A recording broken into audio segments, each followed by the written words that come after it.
Last night, a special night and an historic night for the LA Dodgers. They combined to make history in Mexico. A combined no-hitter. It took 4 pitchers to get it done, but the Dodgers do in defeating the Padres and blanking them on the way. Game 2 coming your way from Monterrey, Mexico. From Stadio de Baseball Monterrey, Game 2 of the Mexico series between the Los Angeles Dodgers and the San Diego Padres. Welcome inside the broadcast booth, everybody. I'm Don Orsillo along with Mark Grant. Welcome to Padres baseball. Tough night last night for the Padres bats. They'll be looking to bounce back tonight. Last night, a no-hitter for the Dodgers. They combined 4 guys to get it done. Very rough night for the Padres hitters. And how did the Dodger pitchers do it? Well, it all started with the stud right-hander, #1 prospect for the Dodgers, Walker Buehler. What was he doing so effectively? Fastball to both sides of the plate, 97-98. He would drop the curveball for the strikeout. Later on, he incorporated a shorter breaking ball, but using both sides of the plate. Dave Roberts then goes to the left-hander, Tony Cingrani. He gets him with the breaking ball. But the common theme last night, Don, was high fastballs. These Padre hitters striking out a lot. They know the scouting report. Here's another lefty to finish it out. Liberatore, the breaking ball, goes up the ladder to finish it off. The first combined no-hitter, 23 combined for the Dodgers in their rich tradition. But once again, they've got the scouting report on these Padre hitters. Let's see if Maeda does it this evening with the high fastball. Kenta Maeda is on the mound coming in at 2-2 and has already faced the Padres this season. Well, he's given up more hits than innings pitched. He's kind of like a flip a coin once in a while. He's relying more on his fastball. You know, back in Japan when he was throwing 120, 130 pitches a game, you know, he'd spread it out a little bit. But now it's more of a reliever mentality, going 5 or 6 innings. You can't get to him, though. As I mentioned, more hits than innings pitched. He can be wild in the zone as well. But when he is effective, he gets ahead in the zone. He'll backdoor the breaking ball to lefties. He doesn't throw the fastball more than 50%. So as a hitter, you really can't be guessing on the fastball. He throws 6 different types of pitches.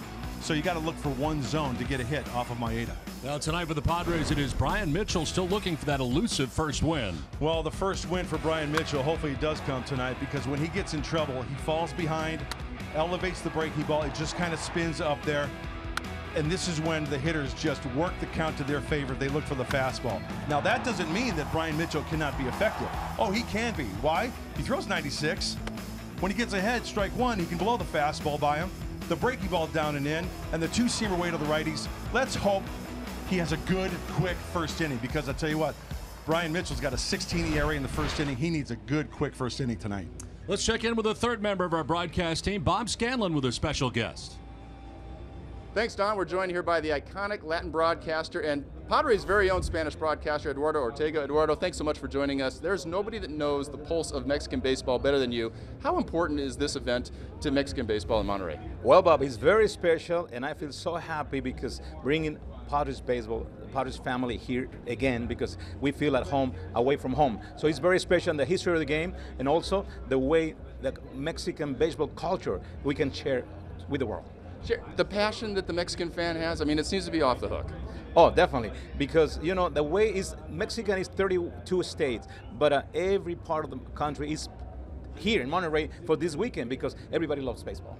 As far as expansion, the league often talks about expanding possibly to Mexico. Can Mexico sustain a Major League Baseball team, in your opinion? That's a very good question. When Mr. Commissioner Manfred Jr. announced something like that possibility a couple of years ago for Mexico, and I really got excited. But you know what? I really hope the economy situation for Mexico gets better sooner than later to get a team, because the peso situation, the infrastructure of Major League Baseball is really, really important to support 81 games. As far as the experience here, everybody I've talked to so far says everybody's been ingratiating. It's been a wonderful experience. The playing field is outstanding. Is this what players can expect if Major League Baseball comes down here on a full-time basis? Oh, definitely. I would say everything plus, of course, the regular basis and with a better weather.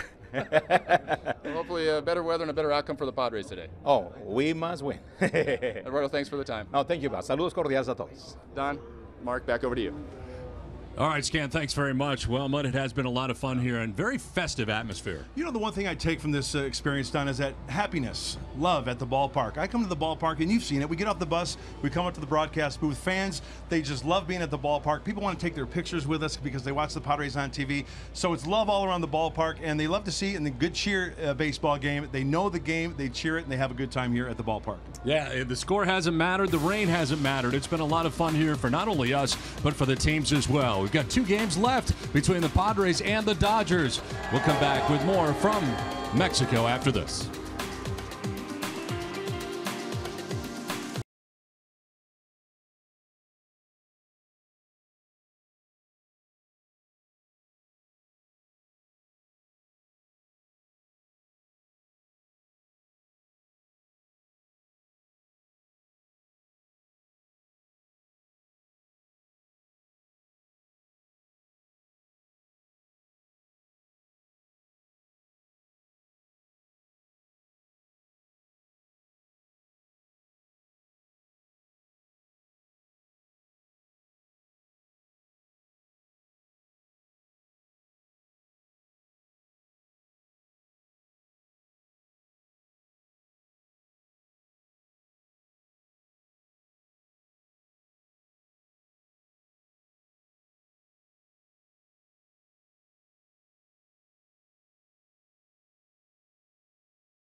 You're watching FS1.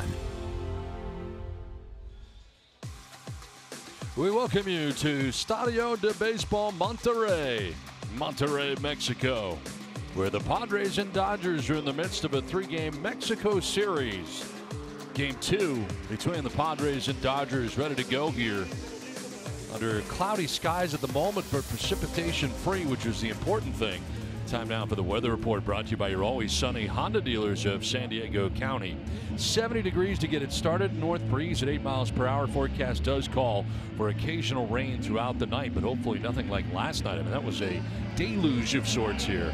Tell you what, somebody knew something about last night in the cells around this ballpark, because I'll tell you what, I was going to give them about another 30 seconds before they put on the tarps. Not the case when we got it in. Don Orsillo, Mark Grant, Bob Scanlon with you today from Monterrey, Mexico. Last night, the Dodgers and Dave Roberts no-hit the Padres, a combined effort, a 4-0 victory. And we check out Dave Roberts' lineup today. For the LA Dodgers, Chris Taylor will lead it off and play at shortstop with Alex Verdugo in left field. Yasmani Grandal, the former Padre, does the catching with Cody Bellinger at first base. Matt Kemp is in right field with Jock Peterson in center. Chase Utley's at second base with Max Muncy at third. Kenta Maeda, the pitcher, bats out of the 9th spot for LA. And on the mound for the San Diego Padres this afternoon from Monterrey, 27-year-old making his 7th start, Brian Mitchell. And the scouting report looks something like this. He's wild in and out of the zone. He's got 23 walks. It's a major league high, only 14 strikeouts, and he needs a quick first inning. He's got a 16.5 ERA, giving up a lot of hits, a lot of walks, a lot of base runners. How about fewer than 12 or 15 pitches for Brian Mitchell here in the first?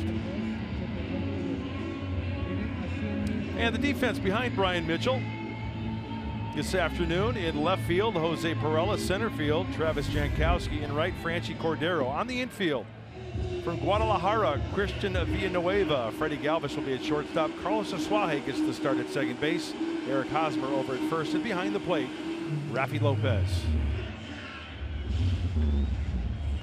Let's take a look at the keys to the game, brought to you by your San Diego Honda dealers. Get them on, get them in. I know that sounds simple, but after last night, the no-hitter, it's time for just to wash everything out. And that leads to my second key, wash away yesterday. That's the great thing about baseball. Zero-sum game, you win, you lose.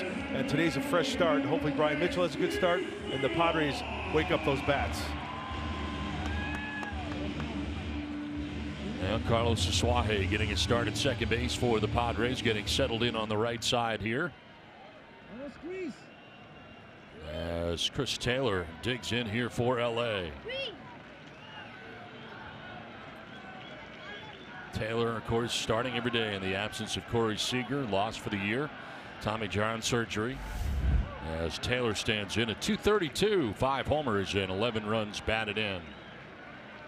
First pitch of game 2 of the Mexico series. Swung on and sent down the right field line, falling fast and falling foul. Franchi Cordero giving chase, but jumps up into the seats. You and I spoke with Dave Roberts before the game today, and with that Corey Seager situation, very difficult for the Dodgers, adding to an injury list that is very long already. You lose him for the season.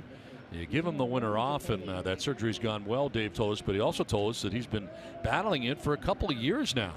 Yeah, that's the amazing thing, and that just goes to show you what type of player he is. And all these players have little aches and pains, but when you're talking about the ulnar collateral ligament, and whether it's half torn or a quarter torn, whatever, you're going to experience some type of pain, and he just weathered the storm. Soft liner to second. It's caught by Asuaje. So Taylor disposed of for out number 1 for Brian Mitchell. So just got to the point to where, hey, you know what? Sacrifice this year. After this, we know we're going to get it right. But he is definitely a game changer. And you're going to have to pick up that slack, right, with Chris Taylor at short. Some guys have stepped up for LA so far. Hoping to get Justin Turner back soon, too. He's getting ready to head out on a rehab assignment as Alex Verdugo.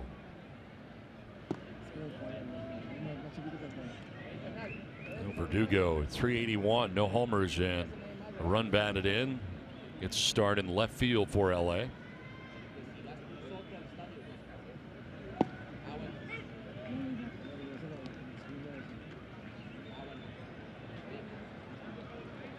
I think another key for Brian Mitchell is to avoid a 2-1 count. Count even at 1-1. This is like the swing pitch of an at-bat. He goes with the breaking ball and misses.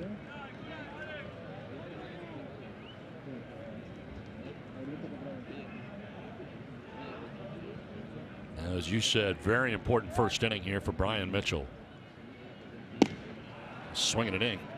Kind of buried it at 92 miles an hour inside. 2-2. Yeah, what did we see Buehler do last night? And granted, he's throwing 97-ish, right? He's going up in the zone. But if Brian Mitchell, if he could bury that fastball in and tie up those Dodger hitters, there's the numbers I was talking about. First inning, 16.5 ERA. All others, 3.4.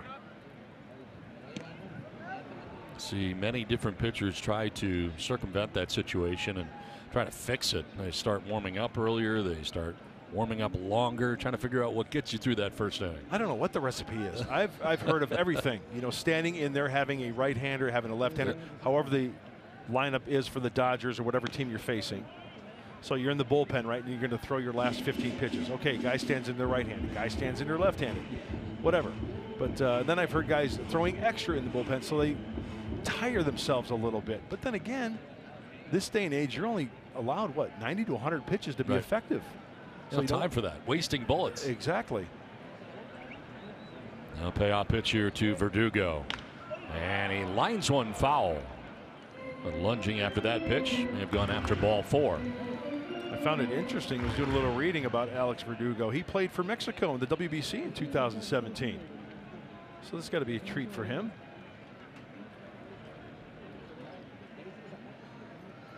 Outfield plan for Verdugo to go the other way, very deep in the box and close to the plate. And time call. Mitchell taking a long time out there. I say challenge him.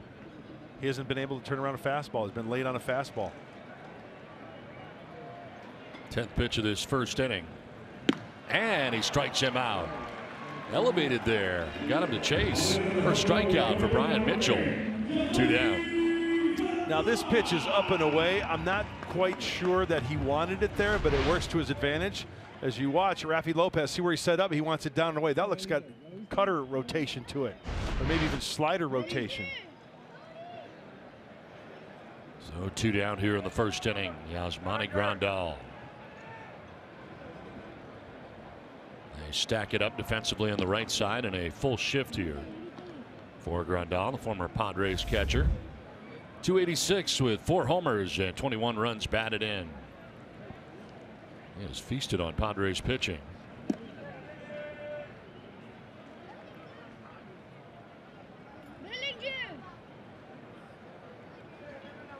There's the defense stacked up on the right side in the shift.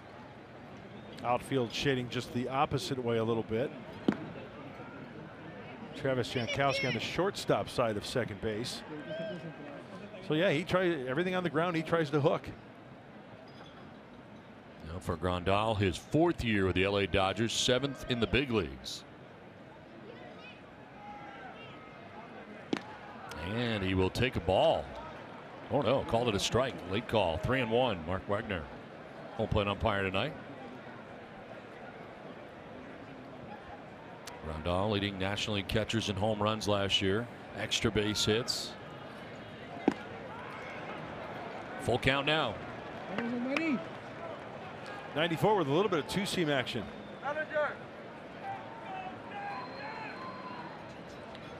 Grandal had an 11-game hitting streak earlier this year. Starting off the season very well offensively. Payoff pitch. And that's going to miss for ball 4. Grandal down to first base with 2 down.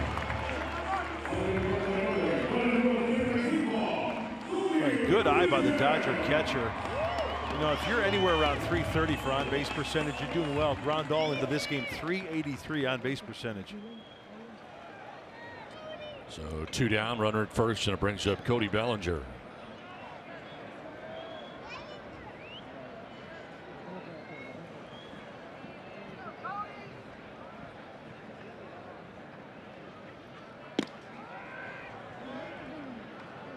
Bellinger came off the bench last night, did not start in the game. Back in his starting role tonight at first base. 286, 4 homers, and 16 runs batted in.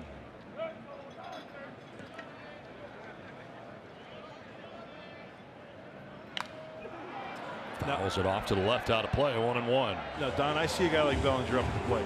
He's tall, he's right on the dish, he's on that inside chalk line. He is straight up. He's got one thing in mind, to try to yank everything. And we know by that swing, he's got a max effort swing. He does not feel for the ball, he attacks the ball. Very upright stance, as you mentioned, on top of the plate. He leads the Dodgers with 11 multi-hit games. Sit well away from Dodger Stadium too. 317 on the road this year. If Mitchell can get ahead and they drop that breaking ball down and in like we saw last year during the playoffs and World Series, should be good to go. Like that there. Little bit of cutter inside. That's a hitter's pitch, or hitter's count rather. 2-1.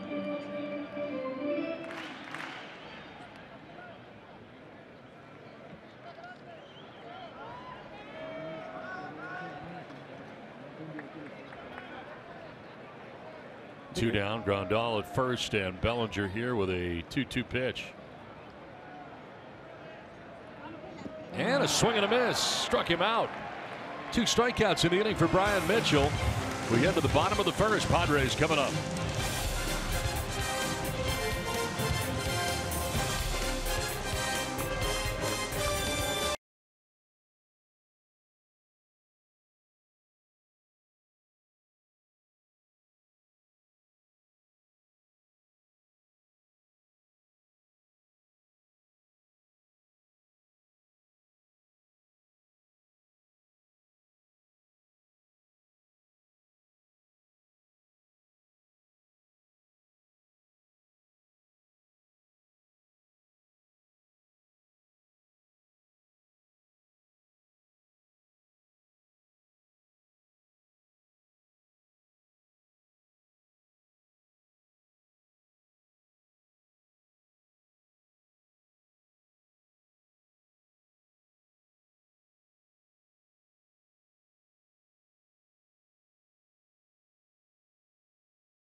as the Dodgers don't score as the Padres are coming up.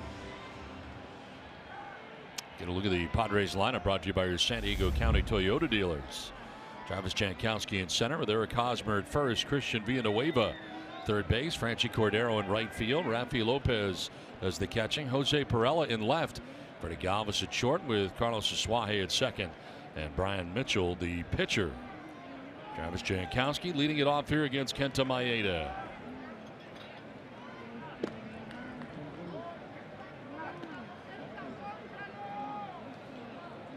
Jankowski, Hosmer, and Villanueva here in the bottom of the first inning.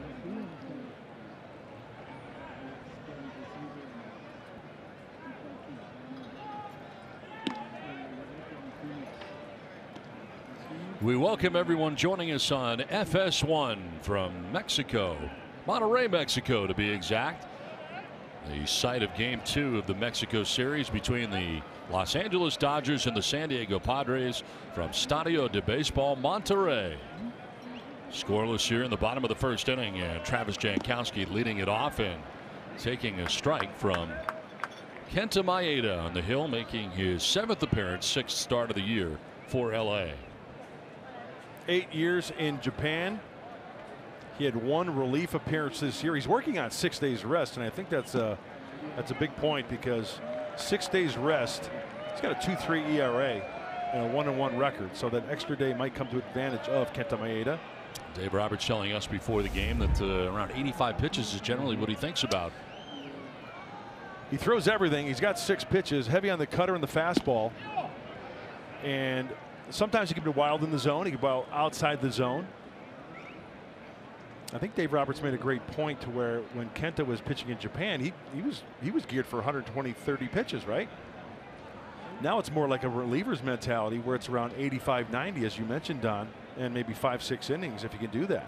Has made 1 relief appearances. Here's a liner into right center field. It's going to get down on the surface. It takes off to the track in the wall. So Jankowski is motoring towards third. He will get there standing with a triple. Well, it's a slick surface here. The AstroTurf in Mexico City. Quickly through the alley to right center. And Jankowski with a leadoff triple here in the bottom of the first inning. Well, Dave Roberts said that he will throw any pitch anytime, but he likes to throw the fastball. That looks like a breaking ball that speeds up the bat of Travis Jankowski. And anytime he splits a gap, it's fun to watch Travis Jankowski run. Thinking 3 as soon as he saw those outfielders, Peterson and Kemp, trying to get to that one. So Jankowski at third base to start things here in the bottom of the first inning. There is Eric Hosmer batting in the 2 spot for the Padres. Drills it down the right field line towards the corner, and it is gone. A home run. Eric Hosmer with a 2-run shot down the right field line into the Padres bullpen. And just like that, it's 2-0 San Diego. That was fast.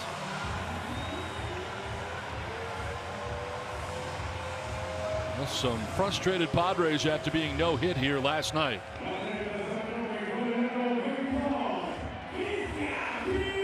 Eric Hosmer turning on that one. You see Eric Hosmer use the center of the diamond. He'll go the opposite way with the best of them. And that one got out in a hurry. Travis Jankowski setting the tone on this one. Front foot is down, hands are back, locked and loaded. He went and got it. 4th home run for Hosmer in a Padres uniform. And a pop-up foul off the bat of Villanueva off to the right out of play. And I talked to Matt Stairs, the hitting coach, before the game for the Padres, and he said Maeda throws so many pitches that you almost have to pick a zone, whether it's away, whether it's down and in, whatever's to your liking, and then look to that zone. And then if you get it in the strike zone, go to hacking, go to ripping.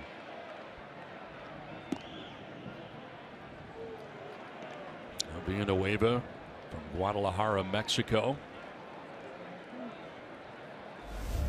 286, 9 homers, and 20 runs batted in, and fresh off his Rookie of the Month honor in the National League.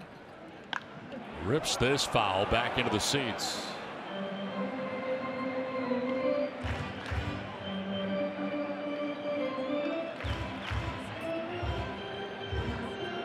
That was one of those breaking balls from Maeda where it's very, very difficult to keep fair. He was way out in front of it.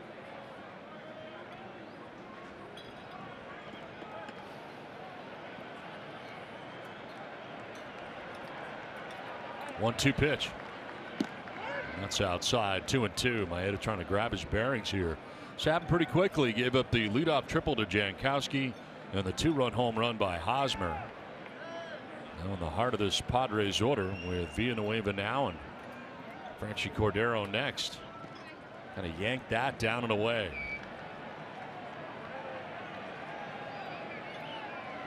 Breeze blowing in at the moment from straightaway center field.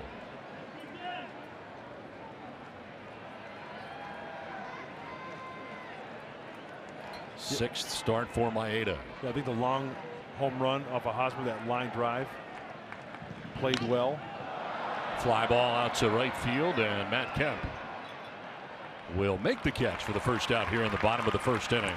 Defense for the Dodgers brought to you by your San Diego Cadillac dealers. On the infield, you see Cody Bellinger over at first base, second base Chase Utley, Chris Taylor at short, Max Muncy at third base, behind the plate Yasmani Grandal. For the Dodgers in the outfield, left to right, Alex Verdugo, Jock Peterson, and Matt Kemp. And one down here in the bottom of the first inning for Franchy Cordero. 6 home runs out of the gate for Cordero. They shift on him on the right side of the infield.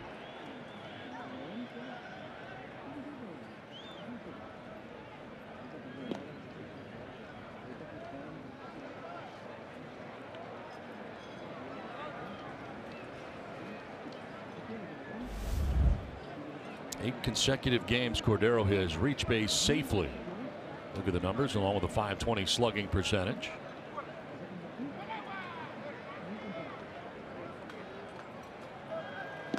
He's been walking a little bit more lately. 6 walks in his last 7 games.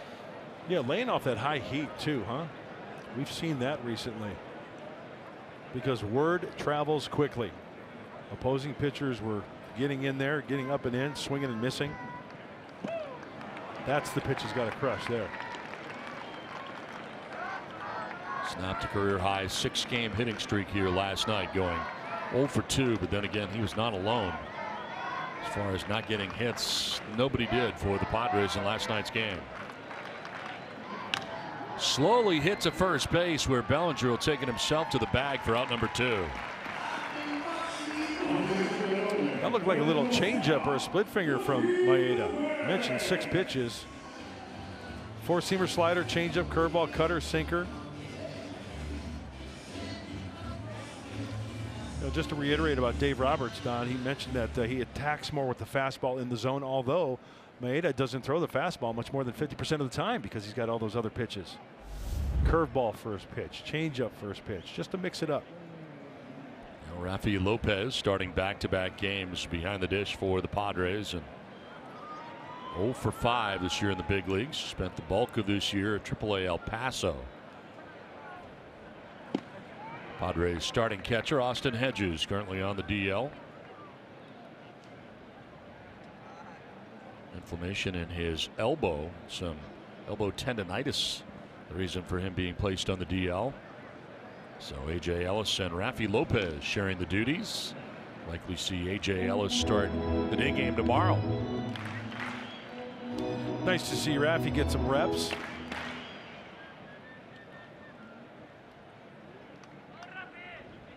Had a great spring training. Made the team out of spring training. It was quick though, wasn't it? About 2 days. Yeah. And sent down to El Paso. Goes fishing after that and strikes out to end the inning, but damage done. Jankowski tripled, and then Eric Hosmer hits his 4th home run in the Padres uniform. A liner into the bullpen in right field. After 1, Padres have a 2-0 lead.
Monterrey, Mexico, where the Padres have a 2-0 advantage after one. To the second we go, and Matt Kemp leading it off and swinging at the first pitch. It's a fly ball to deep center field that is going to carry out of here. Into the batter's eye in center field. Matt Kemp with his 5th home run of the year puts the Dodgers on the board here. It's 2-1 San Diego.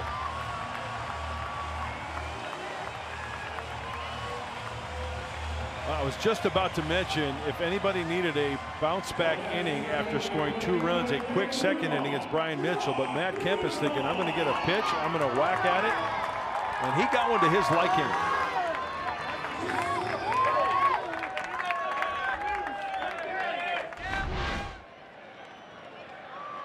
Nice easy swing, quick with the hands, and Travis Jankowski runs out of real estate. So a home run for Kemp starts the second inning. Here's Jock Peterson. Padres going into a shift on the right side on Peterson, and that's a strike.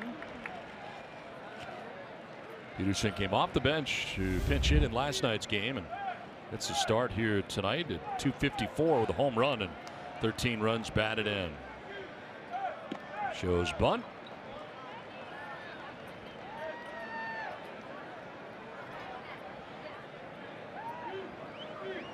That's a start in center field for LA.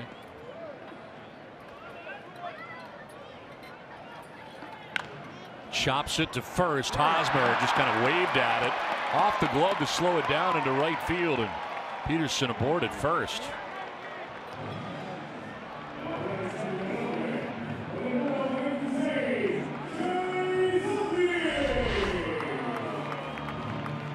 High cut fastball, and Eric Hosmer at first base. I thought he was going to make this play, kind of backed up on it a little bit. We've seen Eric Hosmer flash the leather over there, the Gold Glover at first base.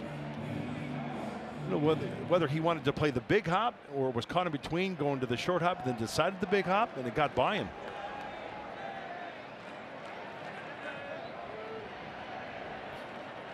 So Peterson aboard at first, held on by Hosmer, and here's Chase Utley, another guy who came off the bench last night. They have ruled that a base hit, incidentally, for Jock Peterson.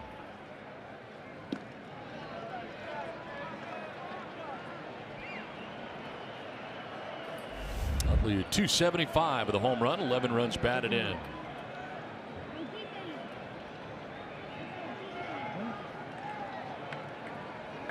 One for 2 in the game last night. A triple as part of last night's win for LA. Now he lines one down the left field line, foul. Well, that last ground ball I thought was a makeable play. Only Eric Hosmer knows, and I'm guessing that if you asked Eric Hosmer about that play, maybe he thought he should have gotten to that one. But now Mitchell has to work out of the stretch after giving up the home run. Dodgers cutting the Padres lead in half here very quickly. A leadoff home run by Kemp, singled by Peterson, and now 1-1 coming to Chase Utley.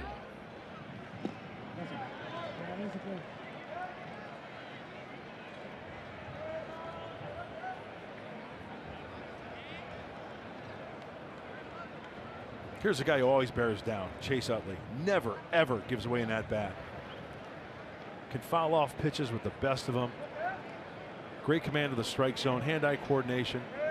Mitchell's going to try to go with a fastball away here. And he grounds it sharply to short. Galvis to Suaje for 1, on to first for 2. Nicely done there, glove to glove as it turned out. Galvis to Suaje, and they turned the double play. Brian Mitchell needed that. 2 down. Boy, he needed that. Once again, Chase Utley, he puts together a good at-bat. He hit it on the screws, but it was right into the defense. The glove flip and the nice stretch over by Eric Hosmer. 2 for 1. Brian Mitchell will take that. It's a beautiful play. So 2 down brings up Max Muncy, first appearance of the series. Called from AAA Oklahoma City. 7th professional season for him, 2nd year that he's been in the big leagues with the Dodgers. 109 games spent at AAA last 2 seasons. Did he go? They checked. No, he did not, says Jim Reynolds, third base umpire.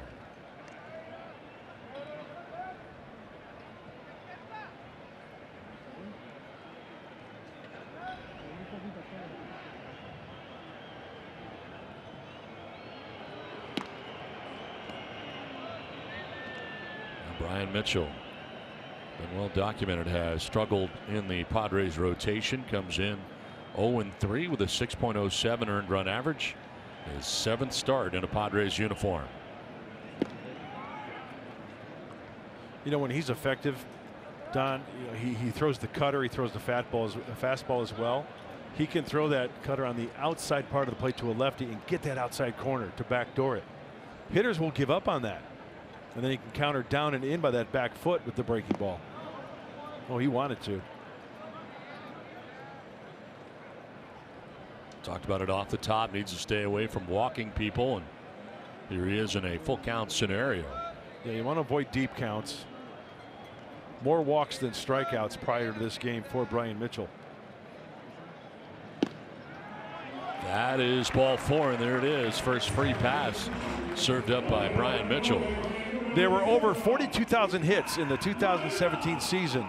All you need is one to keep the streak alive. Download Beat the Streak today and compete to win $5.6 million. Go to MLB.com/BTS or download Beat the Streak in the App Store today. So 2 down, Muncy at first base. And Kenta Maeda 1 for 9 on the year at the plate.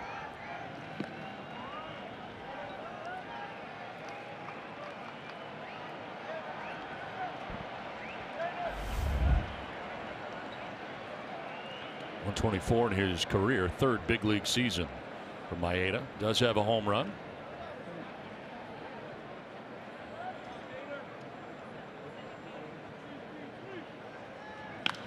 Line to right field, and that'll get in for a hit in front of Cordero. Heading for 3rd now. Late is Muncy. He will get there. I'm not sure why he stopped. Between 2nd and 3rd, kind of let up a little bit, like it had been caught out there in right field, but instead a base hit it. All of a sudden now, 1st and 3rd with 2 down. And the Dodgers flip over that lineup. Back to Chris Taylor, who's a tough out. Let's go back to Maeda. Good bat control, and once again up in the zone for Mitchell. Even though it's the pitcher, he takes that ball exactly where it was pitched. And falling behind didn't help either. He fell behind 1-0 to Maeda. Runners at the corners, 2 down here in the top of the order. Chris Taylor coming up. He lined out to the second baseman, Swahe, in the 1st inning. Max Muncy now at 3rd. Maeda at 1st.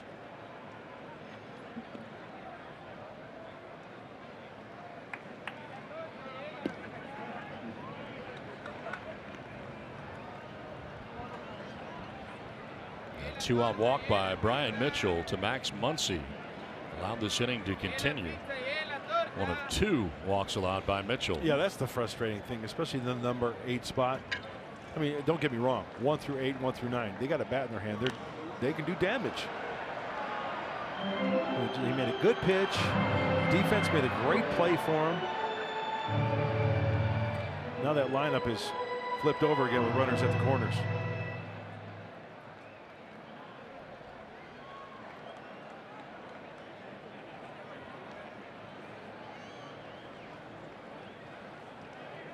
First and 3rd, 2 down. A run in for LA.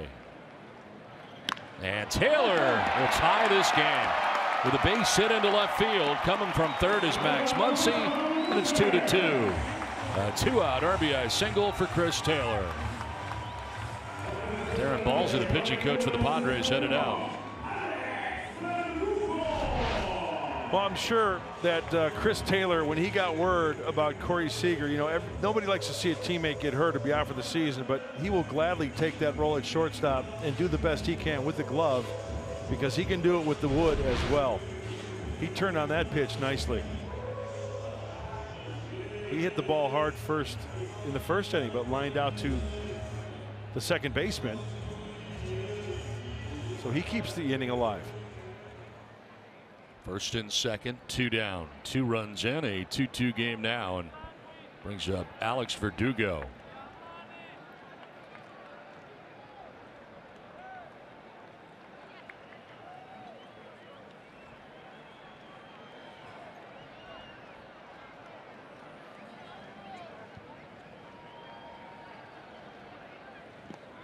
Wild swing and a miss for strike one. It looked like Verdugo had it in his mind. No matter where that pitch is going to be, I am going to swing. We just tied it up on the Taylor single. I'm going to try to add on. And that ball in the dirt. Swung on a miss, gets Mitchell ahead 0-1. I'm going out of the zone again. Not like that, but something maybe out over the plate and down. Something that he can maybe offer at. Down and in, not too many guys are going to swing at pitches like that. Rain starting to fall here again in Monterey. Not quite to the point that we had last night, but it has started to rain again.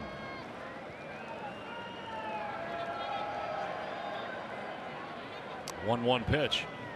And he fights that one off foul. 1-2. Don, when I see a guy swing, come out of his shoes, I was always a firm believer. If I've got a decent changeup and I've got confidence in that pitch, I'm throwing the changeup. I'm going to make him look silly. He's going to just screw himself right into the ground, swing it out of his shoes, and miss my changeup by about 3 or 4 feet. You don't have to throw him a strike here. To left field, and Perella, who makes the catch, it ends the inning. The Dodgers have come up with a pair to tie the game here after an inning and a half, and it started on a leadoff home run by Matt Kemp, who collects his 5th home run of the year. It's 2-2 after an inning and a half from Mexico.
Season Padres home run score, free Jumbo Jacks, only at Jack in the Box.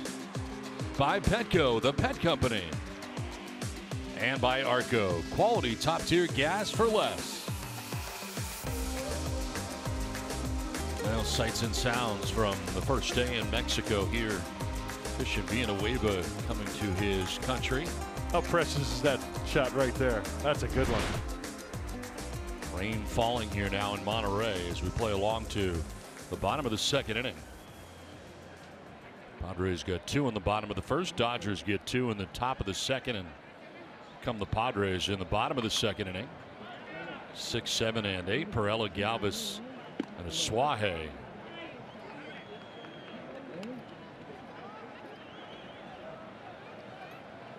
Happened fast to Maeda in the first. Jankowski with a triple. Hosmer with a 2-run shot. To third, and Muncy out number 1 of the bottom of the second inning. Time now for the Ram trucks. Tools of the trade. Brought to you by Ram. How about yesterday? The no-hitter. Part by Walker Buehler. What was working for him? Well, the young kid, right-hander, has a fastball 97-98 up in the zone. He could spot the fastball as well. Up and away, down and in to lefties. Look at staying out of the heart of the plate. And later on during the game, he mixed in a shorter breaking ball. He was working both sides of the plate along with that curveball of his. And Don, after all was said and done, 4 pitchers total. First combined no-hitter for the Dodgers in their illustrious history. It was impressive. Buehler especially pitching in what was very hard rain. Kid's pitching like he's been in the league for a handful of years. His body language says a lot, and it showed last night. It was featuring 97, 98. Yep. With location. Freddy Galvis shortens up, she'll bunt, but will run up there and take a strike. 1-1.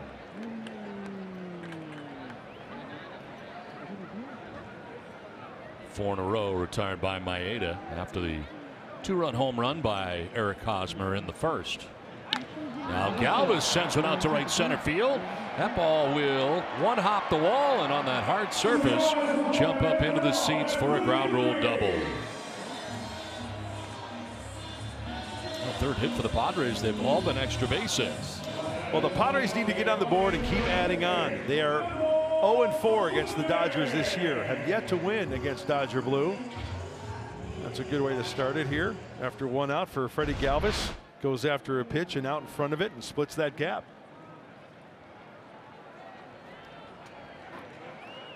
There is Carlos Asuaje.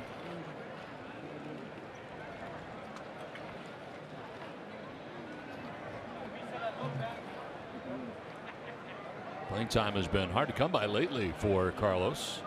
Started the year playing every day at second base for the Padres, but with Jose Perella needing to be in the lineup offensively, he comes from the outfield into the infield and getting some starts at second base. And Asuaje gets the start today against Maeda.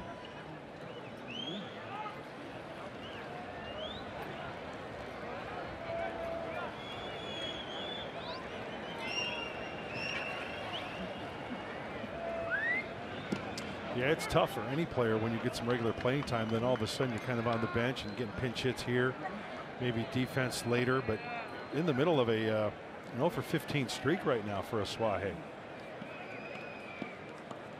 26 straight starts at second base. Now the last week or so, 7-8 games, he's kind of been just coming off the bench for these pinch hit appearances, and tonight gets a start, rolls this one over foul. And you talk about the mental part of the game. Oh, it'll get you. We know what a physical toll it is over 162 games, but mentally it can just drive you crazy.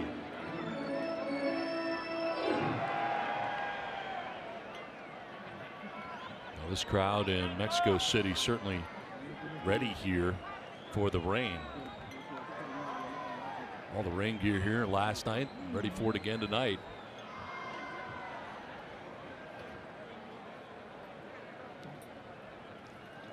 Maeda appearing in for a sign from his battery mate Yasmani Grandal. Good plate discipline, and it evens at 2-2.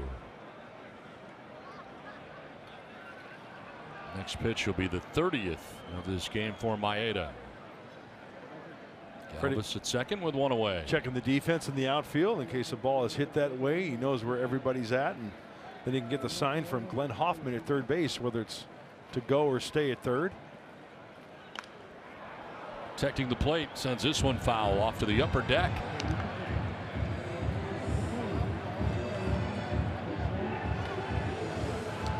Now you can see that the jerseys are saturated from the rain. The helmets are slick from the rain. Any ball hit to the outfield, even on the infield, might be a tough grip for those infielders to make an accurate throw. That's another reason why you got to be aggressive on the bases. Just for that reason, ball hit and play, they've got to field it cleanly and throw it cleanly. Now Grandal heading out to talk to Maeda. Official visit here. So they went back and forth a few times. Shortstop Chris Taylor coming in as well. Now, is that 2 visits? That's a good question. He came in after the catcher left. Yes, I would have to say that's 2 visits.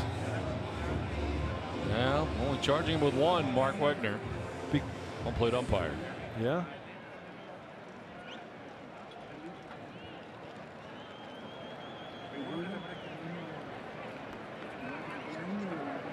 Galvis at second, one away here in the last of the second inning. Swahe to left. Verdugo going back to make the catch for out number 2. Sharply hit the other way, but right in the neighborhood of Alex Verdugo. And Carlos had the right idea. Shorten up, not trying to swing too hard, and hit it where it was pitched.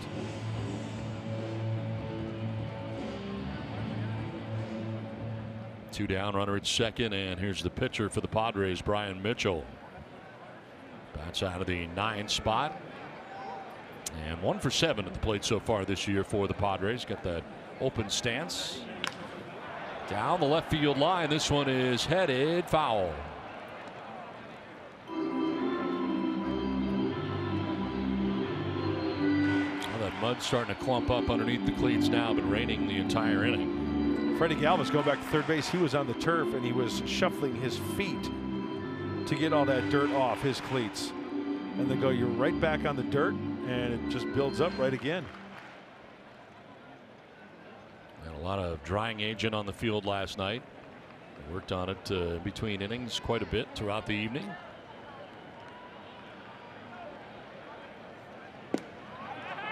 Drops in there for strike 2. Glenn Hoffman in the third base coach's box for the Padres. Given the 2-out sign and the sign that you are running on contact. You're scoring on a ball hit to the outfield. Swing and a miss. Elevated the fastball and strikes out Mitchell. 10 the second inning. Done with 2. Tied at 2.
Team Bob Scanlon. Well, thank you, Don. Earlier today, Major League Baseball making an impact in the community. Along with the Dodgers and the Padres, they made a visit to the Club de Niños y Niñas de Nuevo León. It's like the Boys and Girls Club of America here in Monterrey, Mexico.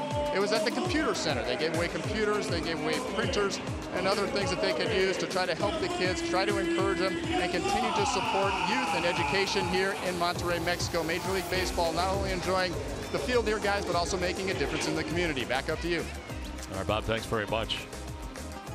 Well, it has been a tremendous visit here in Monterrey, Mexico. And the return of Fernando Valenzuela has been huge. That goes a long way. what those gentlemen, ladies and gentlemen, do there, and the visitors to those kids, I'll tell you what, that sticks with them for the rest of their lives. Yasmani Grandal gets it started here for LA in the 3rd inning. Walked in the 1st inning, 1 of 2 handed out by Brian Mitchell. Padres shifting on the right side here. Christian Villanueva, their 3rd baseman, to the right side of the infield. Looks like they're trying to come in. And a grounder to Villanueva in the shift for the 1st out of the 3rd inning. Well, time now for our Valley View Casino trivia question. Love it.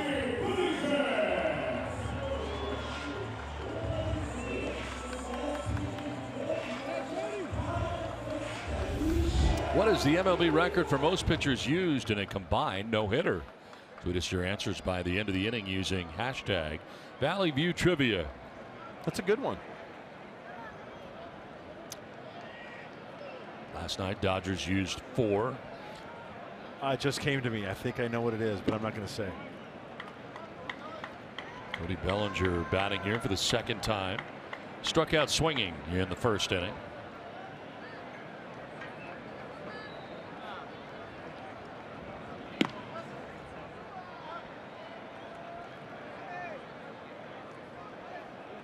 Outfield very deep here on Bellinger. All the way around. 4 home runs so far this year for Bellinger. Seeing a lot of breaking balls. Different approach to Bellinger this year. Absolutely. And in the postseason last year. They find out quickly, and it's all about executing the pitches, because if you don't have the pitchers to execute those certain types of pitches at certain times, you're not going to have success. 4-pitch walk there, and there is walk number 3 from Mitchell. He's walked 1 in every inning so far in this game. Not a recipe for success. Remember, Matt Kemp was first pitch hacking last time up to start off the 2nd inning. He sent it over the head and much more into center field for that home run. 1 out, 1 on, and that home run for Kemp was his 5th. RBI number 15.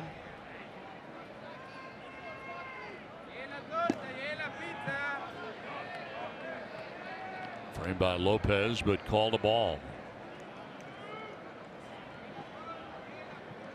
Chris Woodward, 3rd base coach for the Dodgers. Reeling off some signs for Bellinger and Kemp.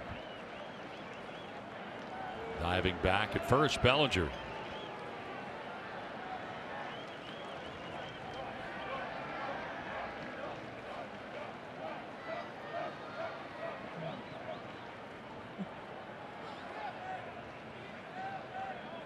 Runner goes.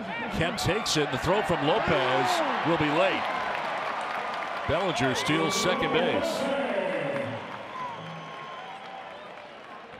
Well, he's got that too, speed. First stolen bag for Bellinger. And we've got a little delay in the action here. I wonder if the Padres are going to take a look at that.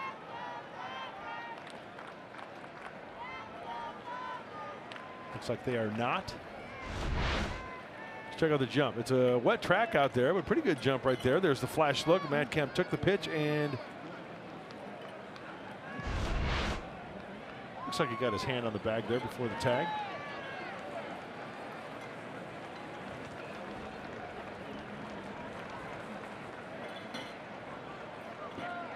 In the dirt outside, blocked by Lopez, and it's 2-1.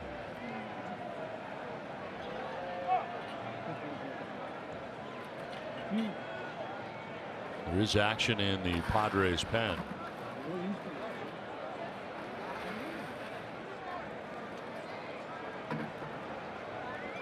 Robbie Erlin warming in the pen.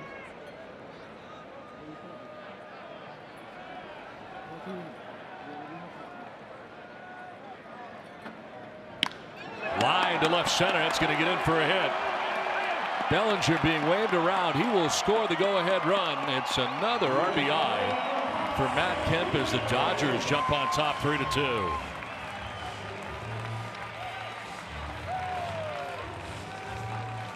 Matt Kemp is not missing much. The home run, first pitch.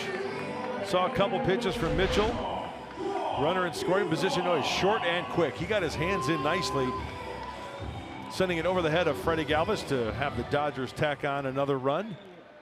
Very short and quick to that baseball. Good looking swing by Matt Kemp.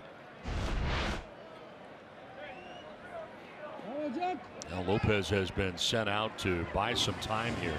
An official mound visit as Erlin continues to get ready in the pen. And now here comes Andy Green. So another ineffective outing for Brian Mitchell, who came into this game 0-3 with a 6.07 earned run average. And the pitching change from Monterrey, Mexico. Dodgers on top 3-2 now.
Starting a Thursday as rookie sensation Shohei Ohtani and the LA Angels host the Twins.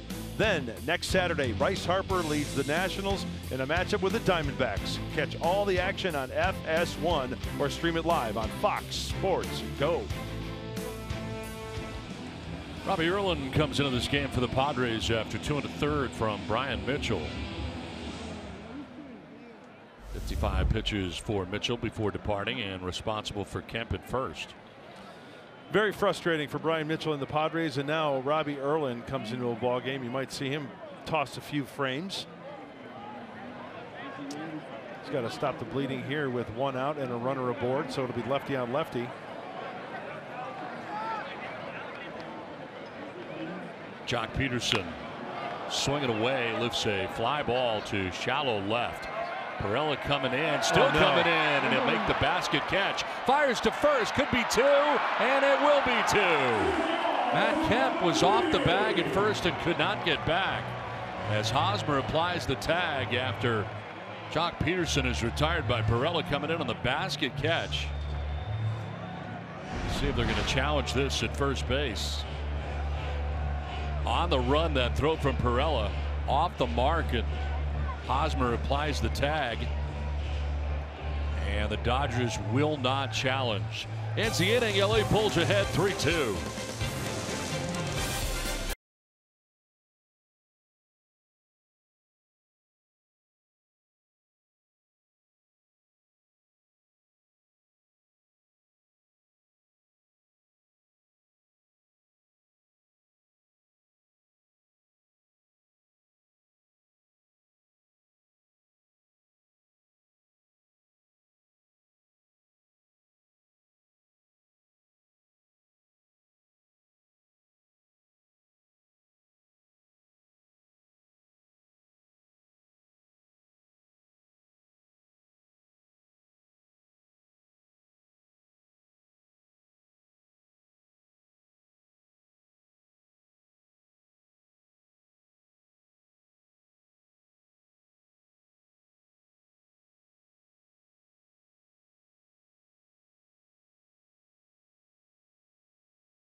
just pulled ahead 3-2. Top of the order, Travis Jankowski leading it off for San Diego. And a first pitch strike from Kenta Maeda now has a lead with which to work.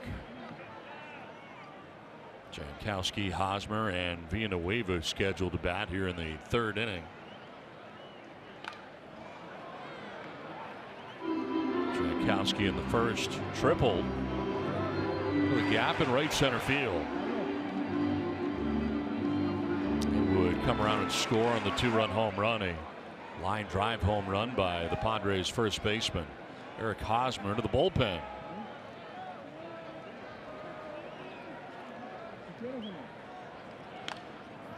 Slap foul again. And there's that high fastball. Maeda trying to go up the ladder.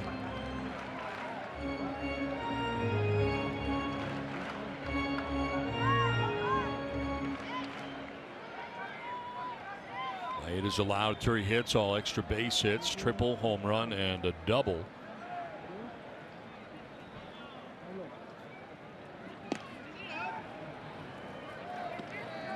Maeda coming into his 7th overall appearance, 6th start. 2-2, the 3.76 earned run average for the Dodgers right-hander. High fly ball down the right field line towards the pole, and that ball will be a foul ball to the right of the pole. Had the distance, but a foul ball. Looking right down that line was Alfonso Marquez. Travis got to that ball quickly. This pitch was in off the plate.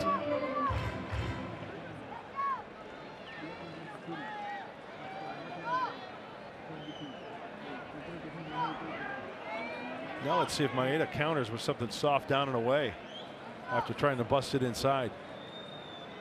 Yep, there's the changeup from Grandal.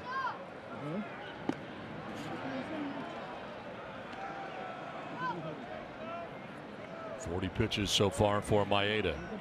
First batter that he faces here of inning number 3.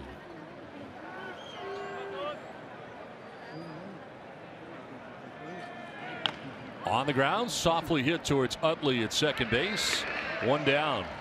Only between innings, our own Bob Scanlon had the chance to talk to the Padres manager, Andy Green. Andy, scoring first always important, especially for your club. You're 9-1 when you do so. How important was it to get that first run across, considering the no-hitter last night? Yeah, it was a good way to start the ball game with Travis getting on base. We're hoping he does it again right here. Haas had a big swing for us. Now it's about shutting their offense down a little bit and pounding the strike zone. Hopefully we get Robbie to do that. Major League Baseball in Mexico, how's the atmosphere been for you and your ball club? It's a great atmosphere. The weather's been tough, but you couldn't ask for anything more. The fans have been outstanding. It's clearly loud in here, and now it's time to step up and win a baseball game. Thanks, Andy. Yep. Well, the Dodgers here have pulled ahead. They got 2 in the top of the second, 1 in the third inning to pull ahead of Andy Green's Padres. 3-2 with 1 down here in the third, and Eric Hosmer evens up at 1-1.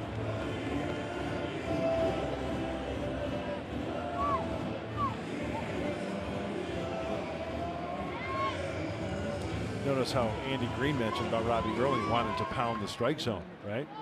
Something that Brian Mitchell kind of had some difficulty with, walking 3 and 2 1/3.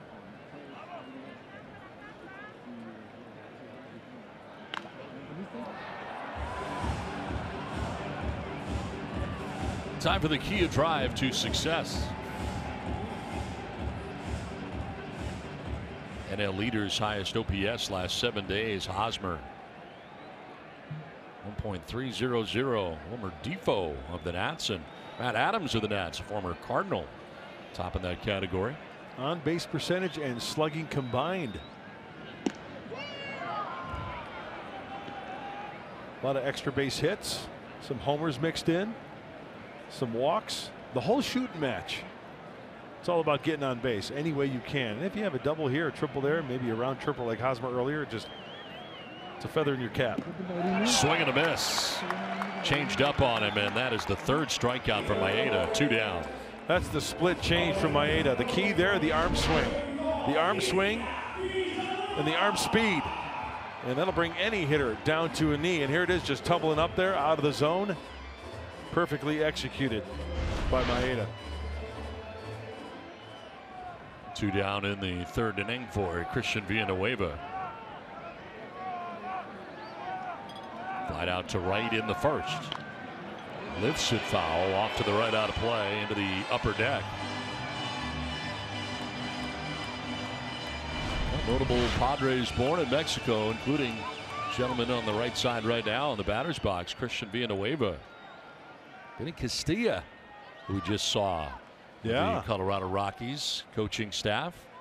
And of course, Fernando Valenzuela is here broadcasting for the Dodgers. Now Villanueva cranks this foul outside of 3rd. Yesterday, kind of a cool moment. Fernando Valenzuela throwing out the first pitch of this Mexico series to Christian Villanueva. Did he look to the sky? Did he turn it over? A lot of see that pitch right there? A lot of people swung at that pitch from Fernando during his career. There he is in the house. He's been a rock star down here for this entire series, as you might imagine. I love talking to Fernando.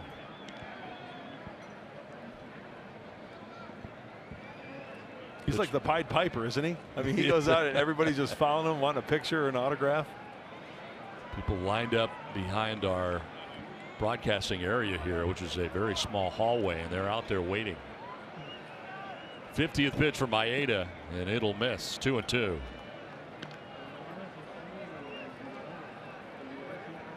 It's the middle game of a 3-game series here in Mexico. Look at the breakdown from Maeda's first 50 pitches. Pitching with the lead and 2 down in the 3rd inning. Swing and a miss, and he strikes out Villanueva to end the inning. 4th K for Maeda to the 4th. Dodgers lead at 3-2.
No trivia question. What is the major league record for most pitchers used in a combined no-hitter? And the answer is 6, done twice, most recently June 8th of 2012. The Mariners no-hitting the Dodgers. Is that what you were thinking? That's the one I was thinking of, yes. Yep. Also on to the 4th inning, and Robbie Erlin back on the mound for the Padres. Ended up getting the double play that ended the 3rd inning. Chase Utley, Max Muncy, and Kenta Maeda scheduled to bat in the inning. Well, hopefully for Robbie Erlin, keep that deficit at 1 run. Pound the zone with quality strikes, not just strikes. Quality strikes. Work in the corners. He has proven he can do that. He's got good tight rotation on that breaking ball, that curve ball. That's very effective. And another thing for Robbie, probably going multiple frames here. He's tossed more than 1 inning in 7 of his 10 outings this year. And it's that part of the game when they made the switch, that the pitching change, that he'll probably go in for multiple frames. Yeah, Brian Mitchell lasted 2 1/3 innings, a Padres starter, through a total of 55 pitches, 5 hits, 3 runs. Walked 3, struck out 2, and on the hook he came in 0-3 into today's game. Rolled over a foul, do it again, 2-2.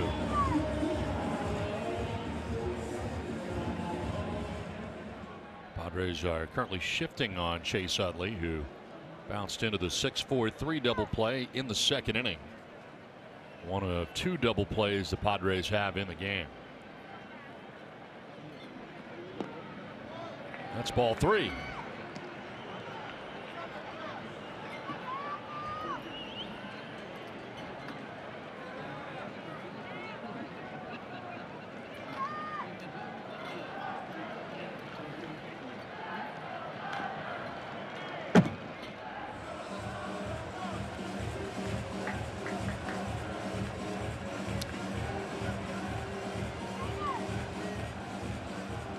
Erlin, first out of the pen, came into this game in the 3rd. Works here in the 4th inning.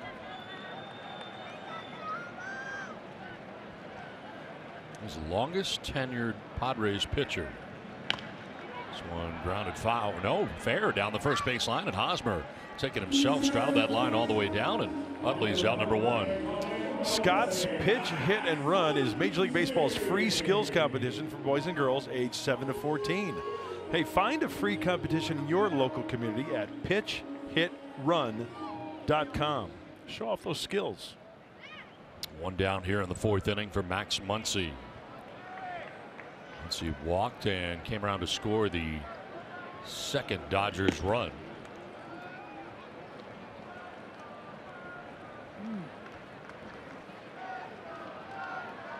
One of the 3 walks given up by Brian Mitchell.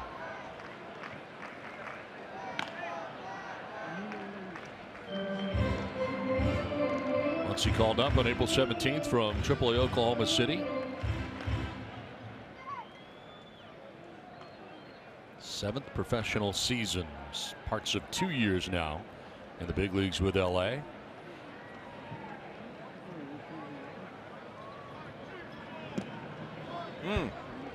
Pretty good pitch there. Kenta Maeda waiting on deck, with 1 out here in the visiting half of the 4th inning.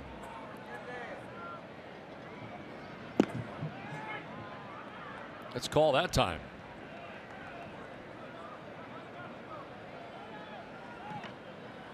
Robbie does really well with that pitch down away to the lefties. His glove side fastball in that outside corner, down and into righties.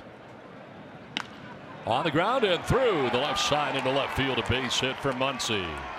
2nd time he's been on. Once he kind of chopped at that ball, looked like it was kind of in a little bit, rather than working underneath it for a base hit. Spanks it through the 5.5 hole. So 1 out, Muncy at first base, brings up Kenta Maeda for the 2nd time today. Already squaring.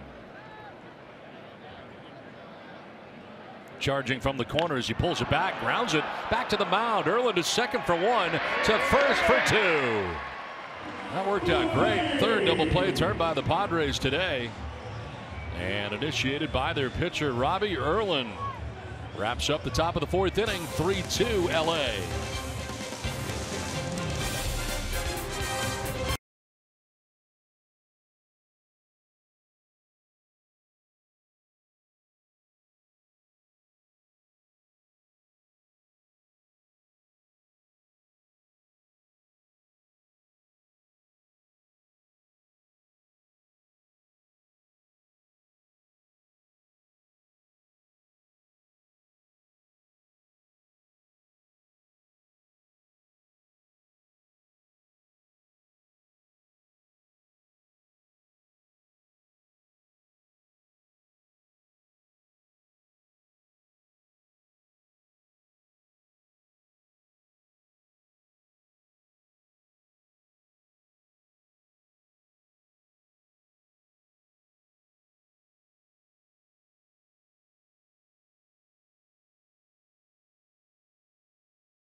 As we head to the bottom of the 4th inning, Kenta Maeda grounding into a double play to end last inning. So he just got out there now to warm up. Took a long time in the dugout before heading out there to warm up. Yeah, he took a real long time. And, you know, when a pitcher runs the bases, you know, I'm not saying he was going 100%, but still, you know, you got to do some running. You got to go back to the dugout and get right back out there. But he took his time.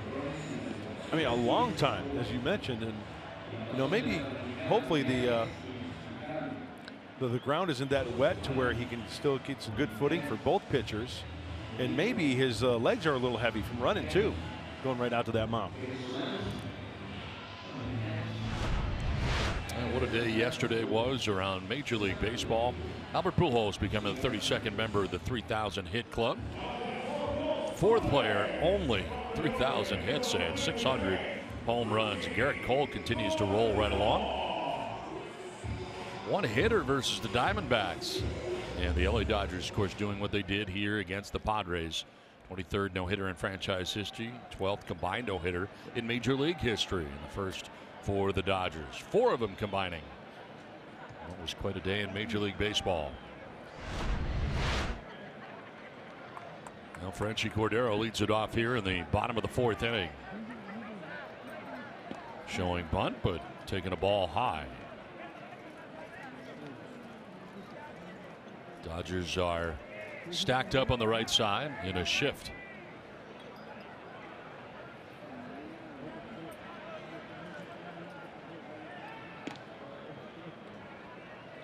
Cordero grounded out to Cody Bellinger at first base, first time up. Glenn Hoffman, the third base coach for the Padres. He needs some company down there.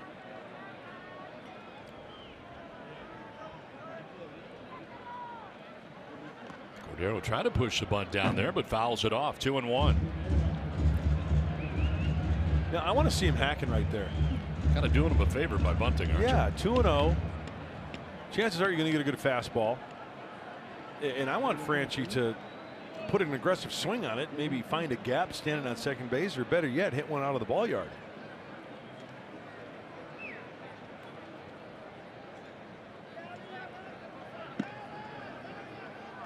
Maeda falling behind here, 3-1.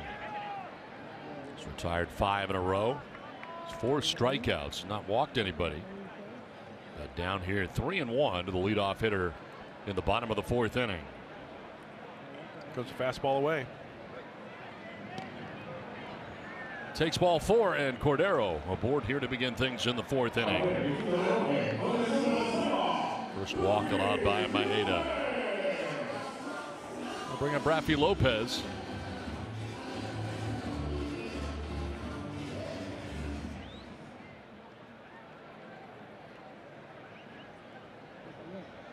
Lopez struck out swinging in the first inning, 0 for 1.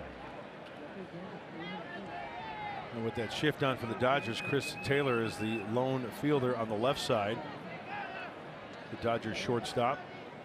Maybe Rafi can get something off speed and pull it down that right field line. And in a situation like this, the outfield's played the other way. I'm going to pump fastballs away. I don't think Rafi Lopez is going to be a guy who's going to hit one out of the ballpark the opposite way. So I would be fine with fastballs away and give him left field. You know, if he gets a single to the left side, okay. The Dodgers have been shifting pretty much everybody, and they are shifting here on Lopez. Maeda going to work on the cleats.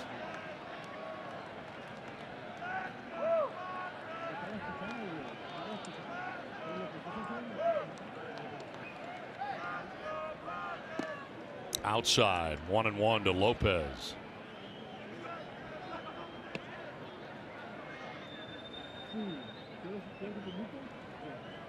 Lopez so far 0 for 6 in a Padres uniform.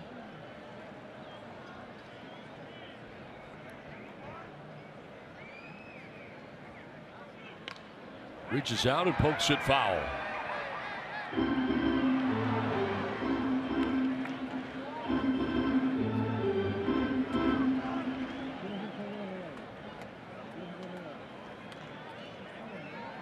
Rafi Lopez broke into the big leagues with the Cubs in 2014. 7 games with the Cubs and then 8 with the Reds. 24 games last year with the Toronto Blue Jays. And 4 home runs for the Jays last year. Toss over has Cordero back to the bag.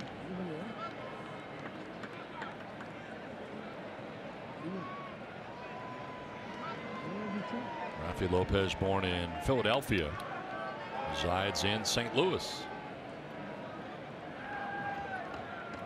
Waits on a 1-2 pitch from Maeda.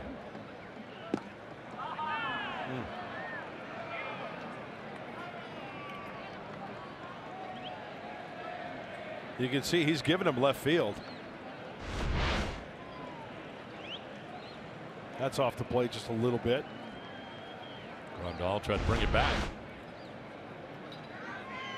Maeda 60 pitches deep into his outing, does not have an out yet here in the 4th inning.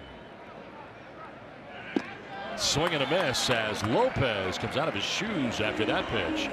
And that's strikeout number 5 for Maeda. Second time Lopez is down by way of the K. That's exactly what Maeda and Grandal had in mind. It was a fastball up above the belt buckle, and that's exactly where he put it. Seems to be the common theme for opposing pitchers against the Padres with 2 strikes. Fastball's up. So Cordero still at first base, held on by Bellinger. With 1 down in the inning, and Jose Perella. That's his second look at Maeda.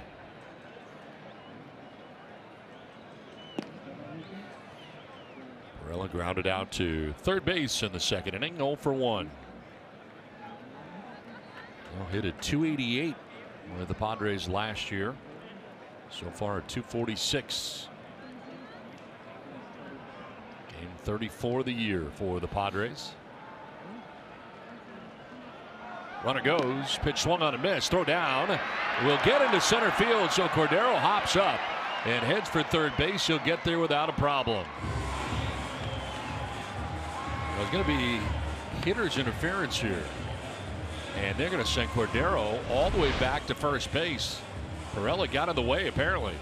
Yeah, Mark Wegner indicated that contact was made. Perella's swings made contact with Yasmani Grandal.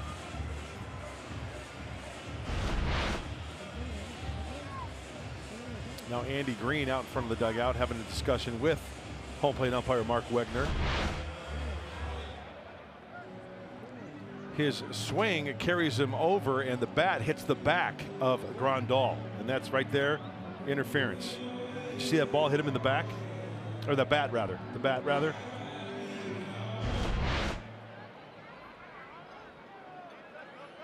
And any contact from a hitter to a catcher that impedes him from making the play, bang, they call it.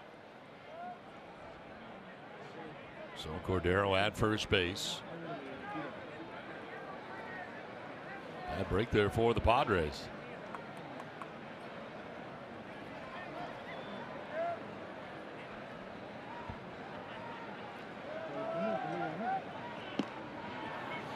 In there for a strike, 1-2.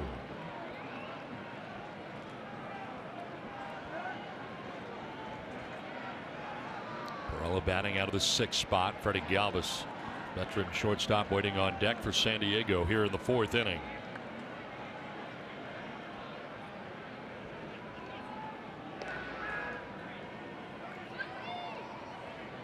Trying to keep Cordero close. And I'd like to see Jose kind of shorten up a little bit and think right center field, right field line.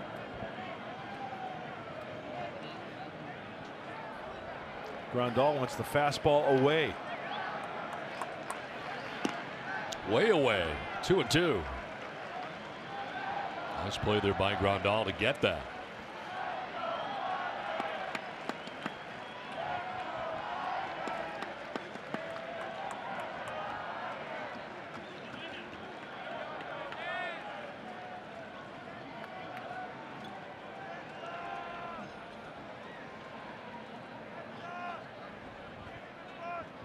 Throw to first and back safely is Cordero. Thrown over a few times on him.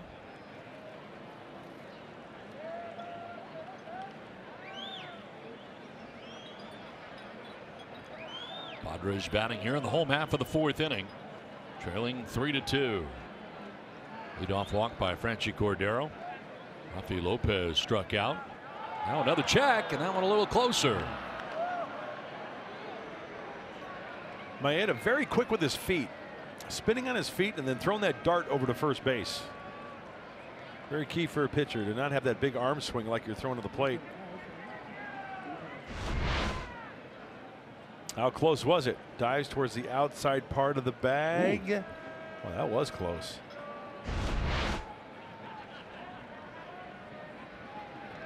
No challenge by the Dodgers. Lead again for Cordero. And a grounder up the middle into center field, a base hit. Cordero headed for third base. Peterson will fire to second. And the Padres have runners at first and third with one down here in the fourth inning. Nice little game of pepper for Jose Perella. Just putting the ball in play, avoiding the strikeout. He went out and got that one. The body kind of drifted a little bit, but he kept his hands back, and it's a ground ball to the center fielder Peterson. You see a little rooster tail on that ball too from the rain. It's wet out there in that outfield, the whole field. Turf surface here in Monterey, and it is definitely soaked. Last night and today, raining all day virtually. Freddy Galvis with the open stance from the left side. Galvis with a double in the second inning. One of the 4 hits put together by the Padres in this game.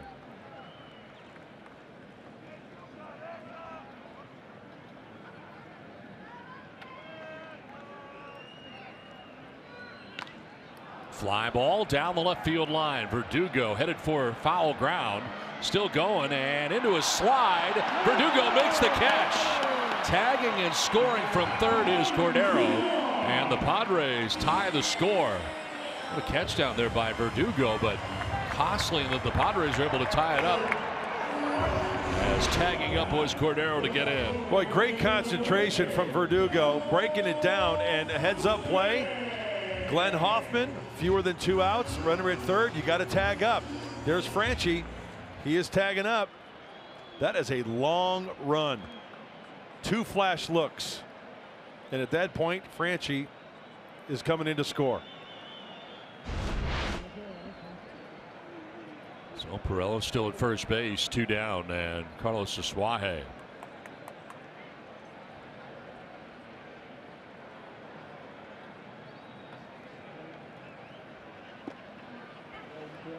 Suaje lined out to left fielder Alex Verdugo in the second inning.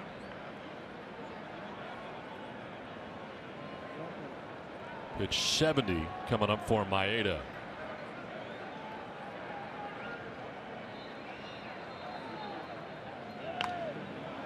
Foul off to the left out of play, and Asuaje down 0-2. Displayed up there in the upper deck, goes down into the second level.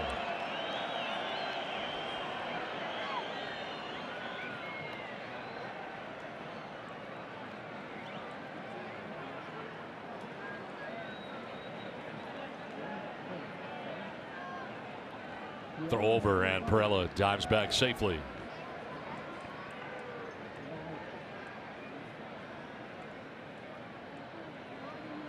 Maeda has relinquished the lead here. Leadoff walk, never a good thing, and that walk turns into a run. Runner goes, pitch swung on and missed by Asuaje, and that ends the inning. So strikeout number 6 for Maeda. Padres get a run. Game tied 3-3 at the end of 4.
Cadillac. Visit your San Diego Cadillac dealers today.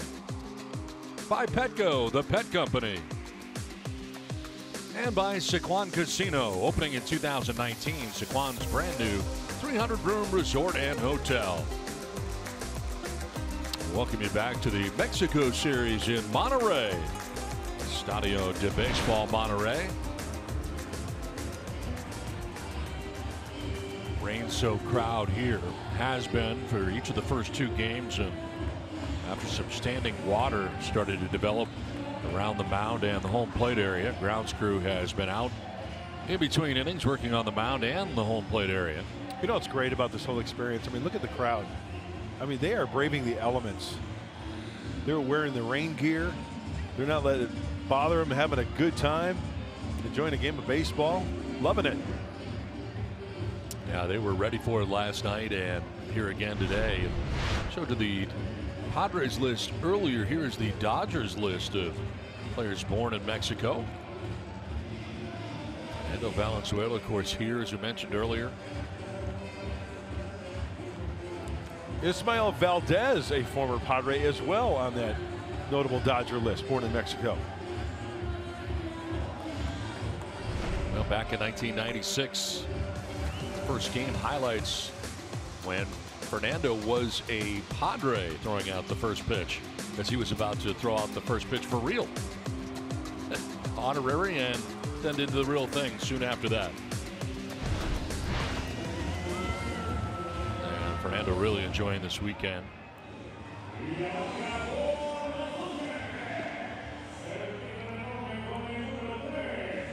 Well, 2 visits previously here for the Padres. We look back to that day in particular, August 16th of 1996, and a look at that lineup, which was a pretty good one for the Padres. Yeah, and rightfully so. A team that made it to the playoffs that year. The notables, of course, the Hall of Famer Tony Gwynn, the slick fielding, 2 slick fielders, Wally Joyner, and 3 slick fielders, Joyner, Finley. Guy could keep going, right?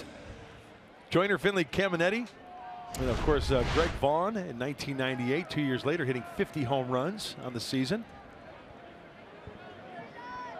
On to the 5th inning we go, tied 3-3. And Chris Taylor, top of the order for LA.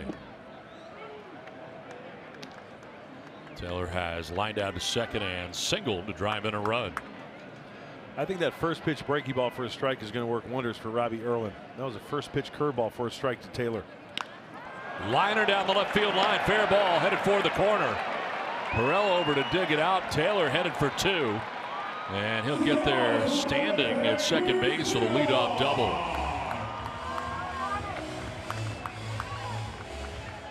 I don't think Robbie got this pitch in enough. I think his intent was to go in off the plate maybe a little bit, but Taylor gets his hands through, gets that ball out in front, keeping it fair. I mean, off the bat, he's thinking too. Now he's thinking about, well, you know what, if this ball is wet, if he doesn't come up with it cleanly, possibly, just possibly maybe go to third. Here is Alex Verdugo. Struck out and lined out, 0 for 2.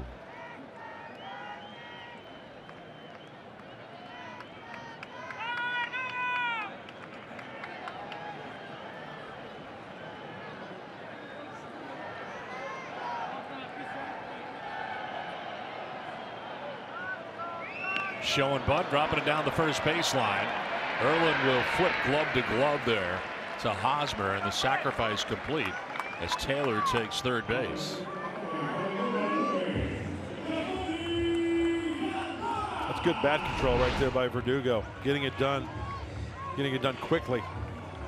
Robbie Erlin, look at the athleticism, the glove flip to Eric Hosmer recovering. No panic at all.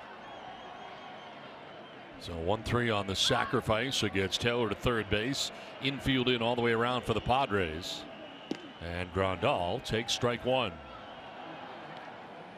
Walked in the first inning, grounded out to third base in the third. This is where, as a pitcher, you get to 2 strikes, then you go for the strikeout early on, avoid the barrel off the end of the bat, maybe jam them, get a weak grounder.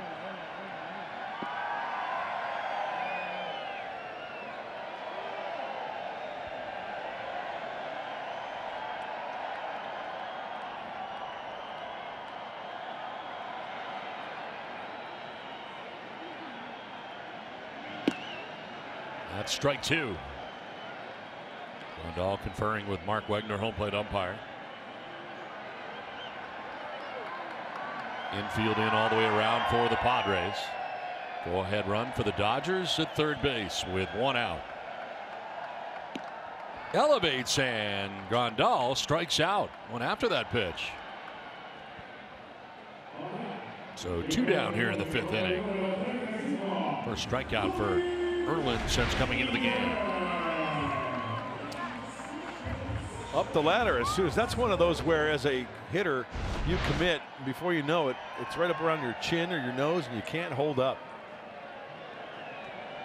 2 down, Taylor at third base, and here's Cody Bellinger. And he takes strike 1. 2 outs and runners in scoring position, 2 for 10. It's a high fly ball to center field, playable for Jankowski. Looking up into the raindrops. He'll make the catch and ends the inning. So Taylor is left at third. We're halfway through, tied 3-3.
It takes us into the 5th inning, last of. Game tied 3-3. Rain continuing to fall here lightly. We have a pinch hitter coming up here for Robbie Erlin, the pitcher, to lead off the bottom of the 5th inning. Could be Manuel Margot. Kenta Maeda back on the hill, 71 pitches deep into his outing.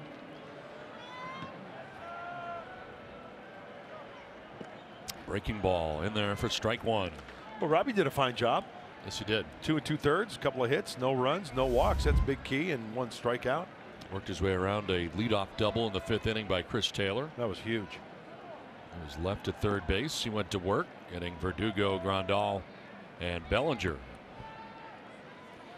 Yeah, so he ends up going 2 2/3 of relief.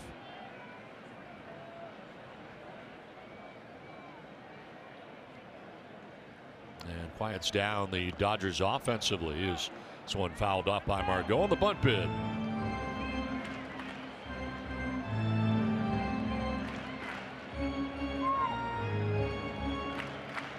Margot, Jankowski, and Hosmer are anticipated here in the last of the 5th inning for San Diego. Yeah, very key for Margot to get on to flip that lineup over, and it'll be the 3rd time against Maeda for Jankowski and Hosmer.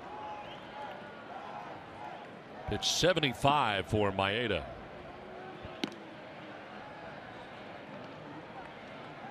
Remember Dave Roberts told us, start watching the breaking ball around pitch 80, 85, right?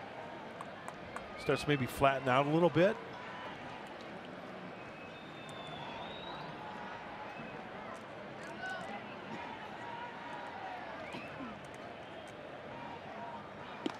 Wild swing and a miss for Margot, and he strikes out for the first out of the 5th inning. 7 strikeouts for Maeda. Tomorrow, the NASCAR Monster Energy Cup Series moves to FS1. Catch all the action from Dover's Monster Mile, sponsored by Drive for Autism. Coverage begins at 12:30 Eastern on FS1 or stream it live on Fox Sports Go. 1 down here in the 5th inning. Travis Jankowski will take strike 1. Triple, scored a run in the 1st inning, then grounded out to second base in the 3rd inning.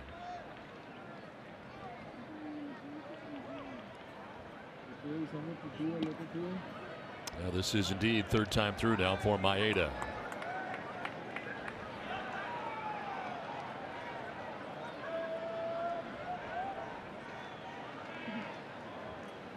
Jankowski recalled last Sunday.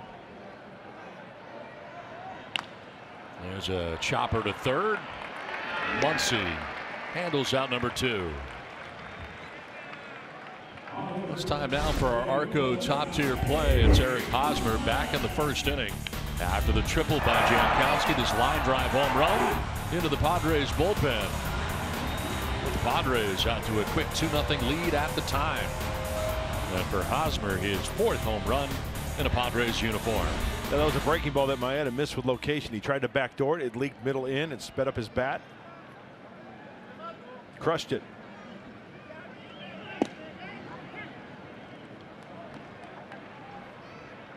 Now the game tied 3-3. Bats with 2 out and the bases empty here in the 5th.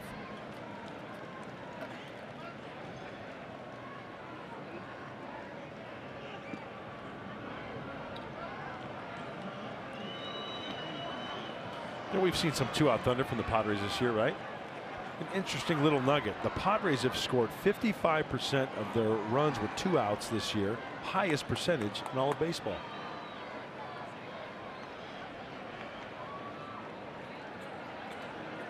Trying to get it done here with 2 down.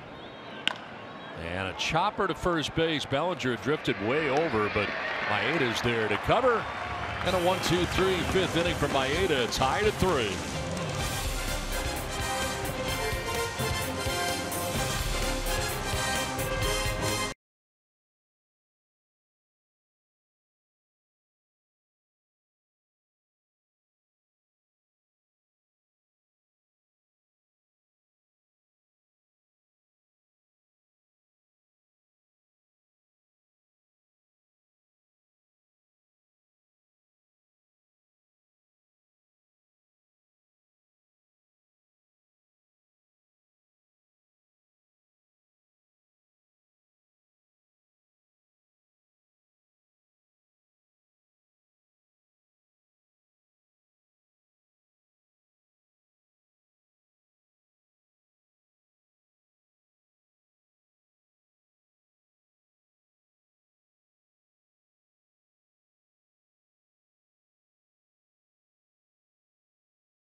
2-run shot. It's Padres on top 2-0.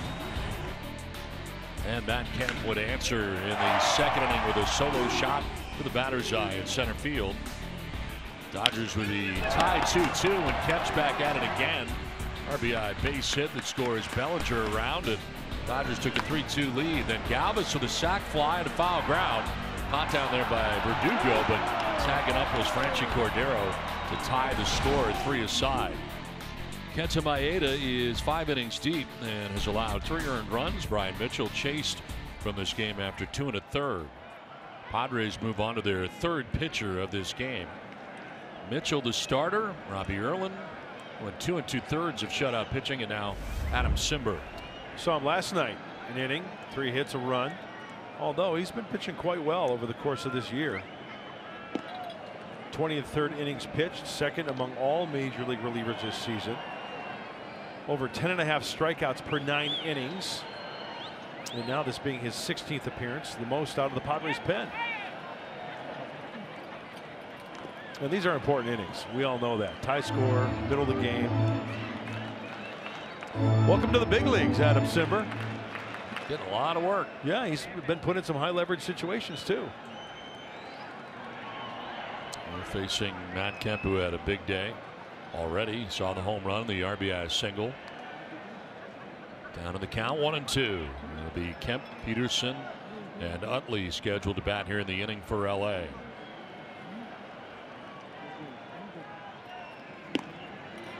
Ooh, that's a good pitch.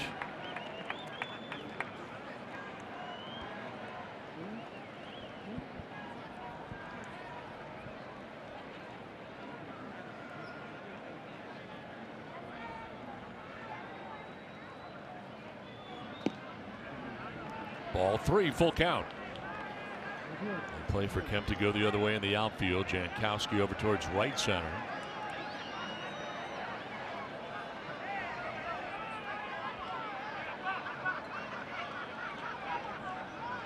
Kemp strikes out. Well, chasing after that pitch away. 1 down in the 6th inning. Adam Cimber giving those Dodgers the different look. That's the 2-seam fastball away. Boy, Matt, he was really late on that one. That was all upper body. I'm guessing he was guessing for the frisbee there, the little bender. So 1 down here in the 6th inning brings up Jock Peterson. 1 for 2 in the game, a single to right field in the 2nd inning. Padres elect to shift on him on the right side. Strike 1. Peterson currently hitting at .261. And starting in center field for LA.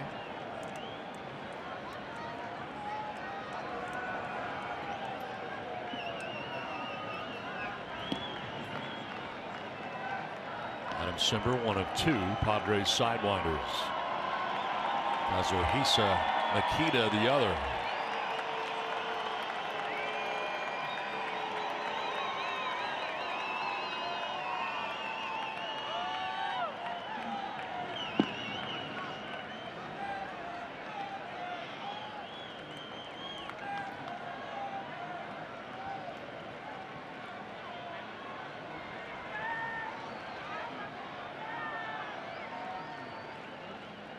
Two-one from Cimber.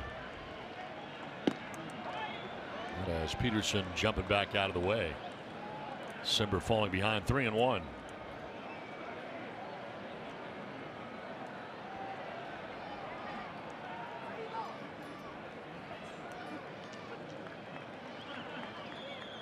That is lined over the shift into right field.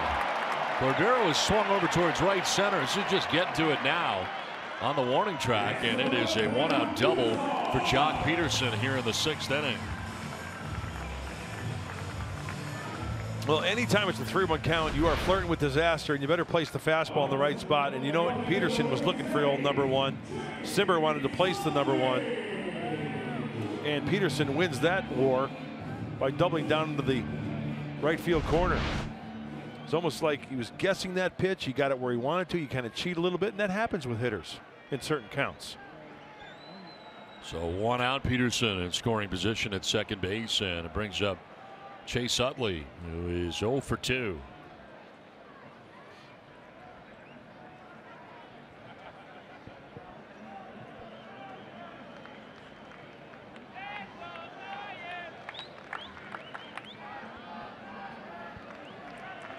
Padres have more action in their pen.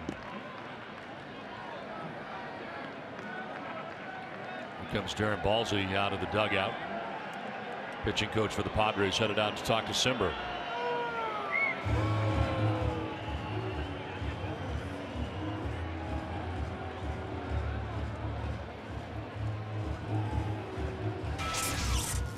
Looks like Darren's doing most of the talking to Rafi Lopez there.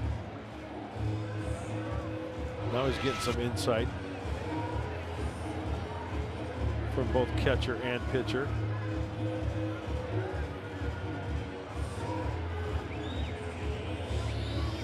Is that Adams doing most of the talking there, or was that Rafi? Mark Wegner headed out to break up the conversation.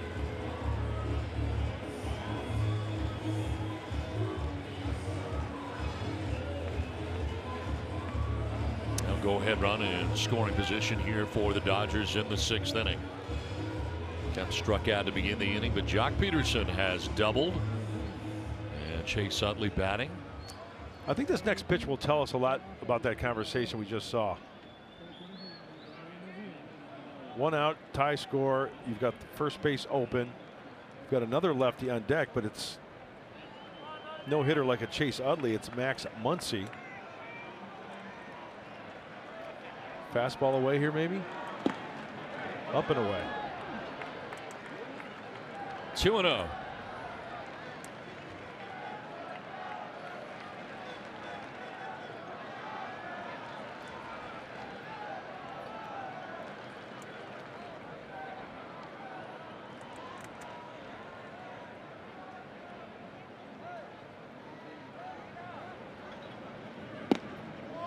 That looked like a pretty good pitch.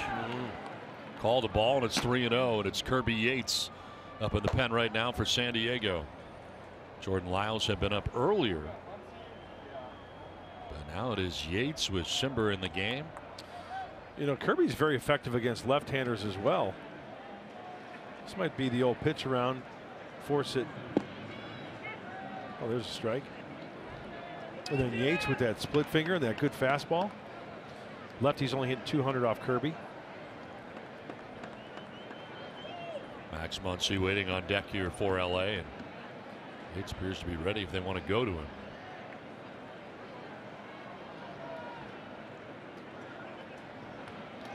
Utley lines this down the right field line. That's going to be a foul ball. So close, right down that right field line, and just foul. That would have assuredly put the Dodgers on top. Just a little bit too quick to that baseball was Chase Utley.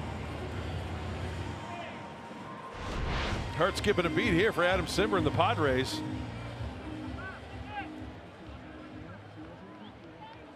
Yeah, I think that hit where the turf and the dirt meet. Nope, in between the line and the dirt. So 1 out, Peterson at second base. Cheating in behind him a little bit is Galvis.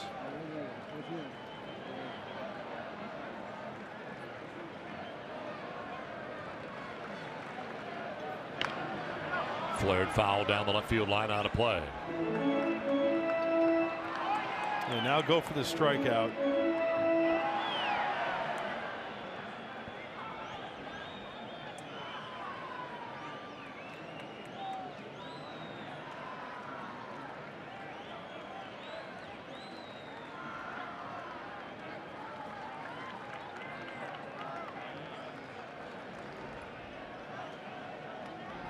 Walking lead at second for Peterson, and that's ball 4. Play Ball is MLB's initiative to inspire all forms of baseball and softball participation, making play opportunities available and fun for everyone. To learn more, go to playball.org. That's going to do it for Simber. After he walks Chase Utley here, Dodgers have 2 on with 1 away. And Andy Green will take the baseball. Pitching change from Monterrey, Mexico. Game tied 3-3.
We talked about the first pitch last night thrown out by Fernando Valenzuela. Tonight it was Alfredo Harpelu, who is a Padres minority owner and of course from Mexico, and having the series here at Monterrey, throwing out that first pitch. Kike Hernandez, who took the first pitch tonight. Hey, judging by that arm action, I'm sure Mr. Halu has played some baseball back in the day. That was nice. Now into the game is Kirby Yates, fourth arm used today by the Padres. Limiting opponents to a 143 batting average, and most importantly, with runners on base, a 138 average.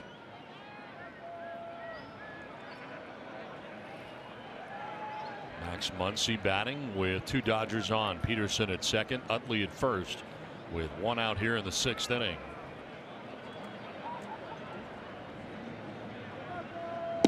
Muncy will take a look at strike one.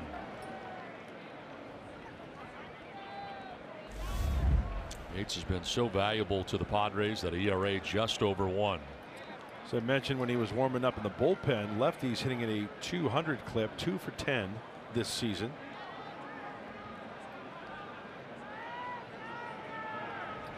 And doing great against the NL West. 32 career games, a 165 batting average against Kirby.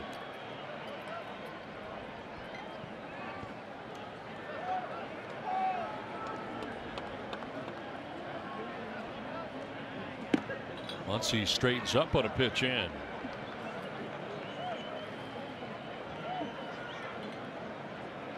Yates had 20 holds last year. Led the Padres bullpen in that category.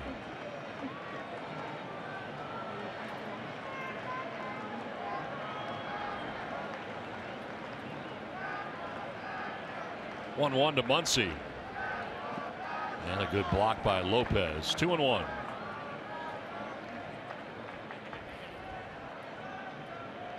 With one out of the inning, Peterson doubled down the right field line.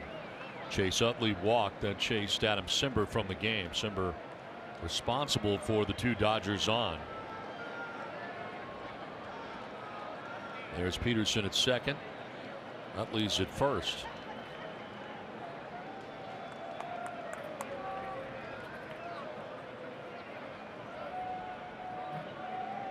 Two-one to Muncy.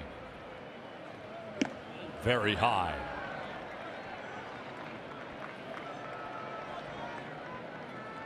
So Yates falling behind here, 3-1.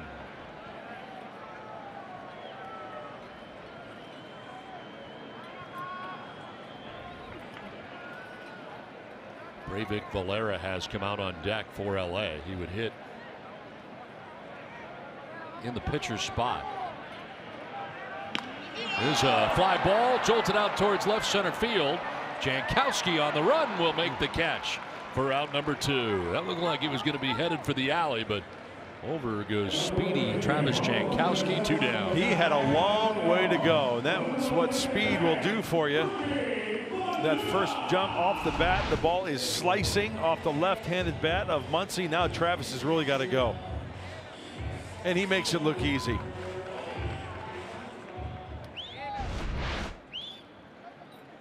So here is Valera to pinch hit. That'll be the day for Kenta Maeda.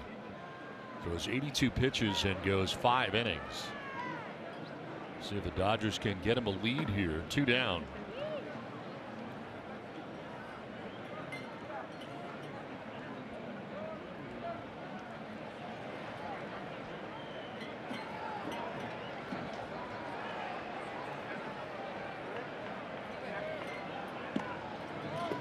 High for ball 1.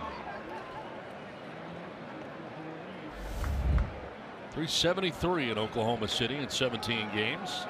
2 homers and 14 runs batted in for Valera. Recalled prior to Friday's game.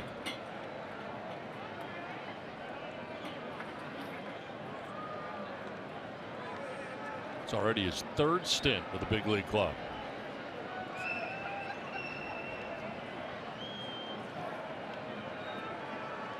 Yates has really slowed it up here with the men on.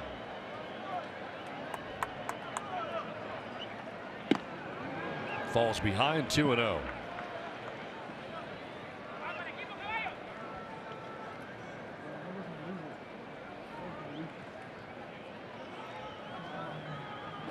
Again, the runners, the responsibility of Adam Simber, who has left this game.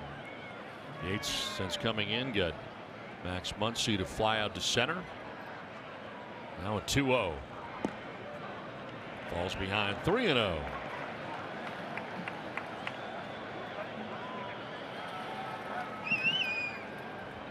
Walks counterclockwise around the mound. Very much in the midst of a meeting with himself right now.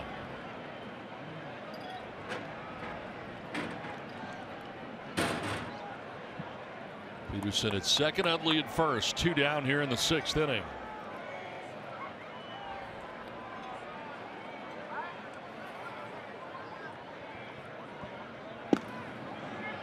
That's a strike. 3-1.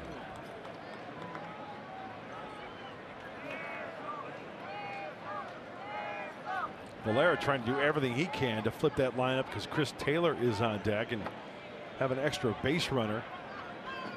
Fastball count. Let's see if he gets it.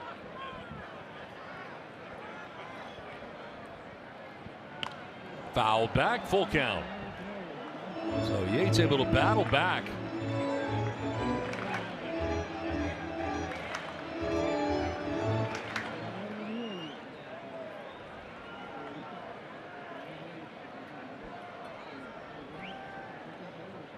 Runners will be on the move here with a full count and 2 outs in the inning. And with the way the middle infielders are right now, your runner at second base, you can get a really big lead. Galvis and Aswahi not even close.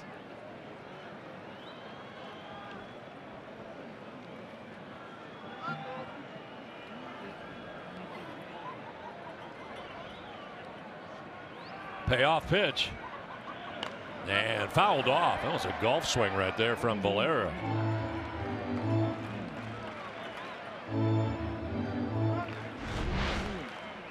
He wants it down and in. Wow. Oh, it's down and in all right. He's like, what am I swinging at?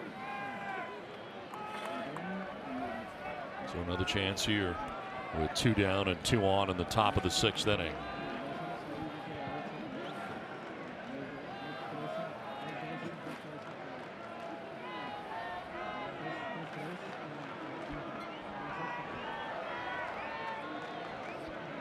That's outside for ball 4, and he loses him.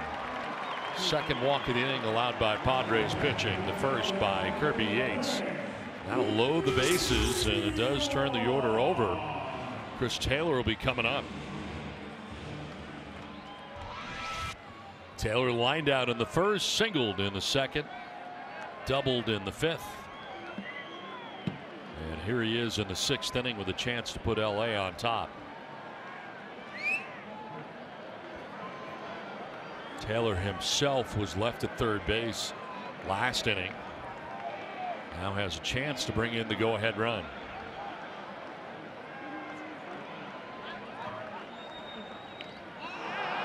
Hit him.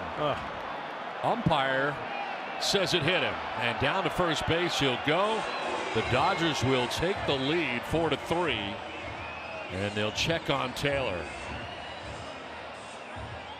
Lopez, the catcher, and Kirby Yates think it hits the knob of the bat. We'll see. Oh, you know what? That kind of looked like it hit the knob with the way it came off that bat. Padres are challenging.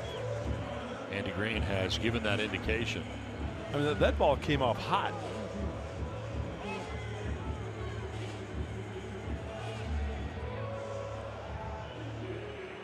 So Taylor headed down to first base. Padres will challenge.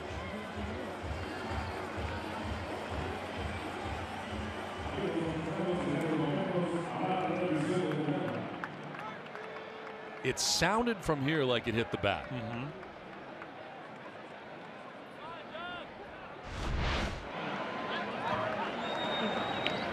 Oh, it sure did, huh?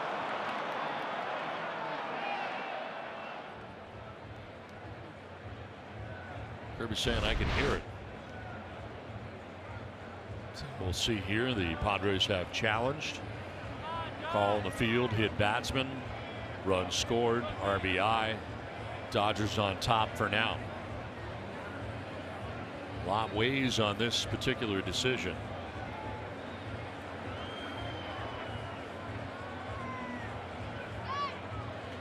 Didn't we see the same thing last night with Franchi Cordero?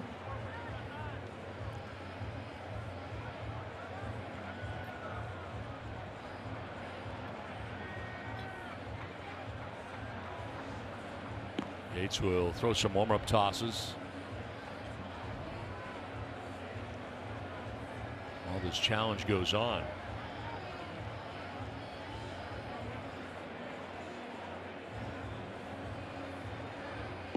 And we've got a decision. And they have not overturned it. It is a hit batsman. So Taylor hit by the pitch. RBI for Taylor. Dodgers have a 4-3 lead.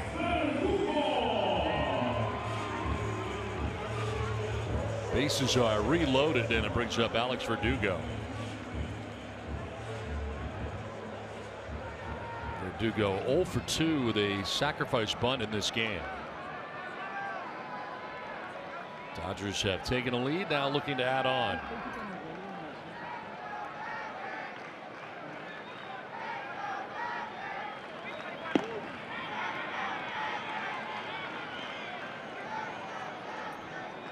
Seventh member for the Dodgers to bat here in the 6th inning. Second pitcher the Padres have used in the inning. Simber started it. That run the Dodgers just got is charged to Simber, who now is on the hook.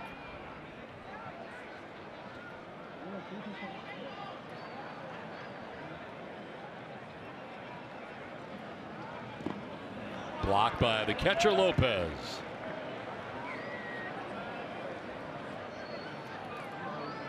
It's one of the good pitches that Kirby Yates possesses, that split finger fastball, and if you're going to get ahead, not in this particular case, but hitters count, if you want to throw that, Rafi Lopez has got to be on his game and smother it.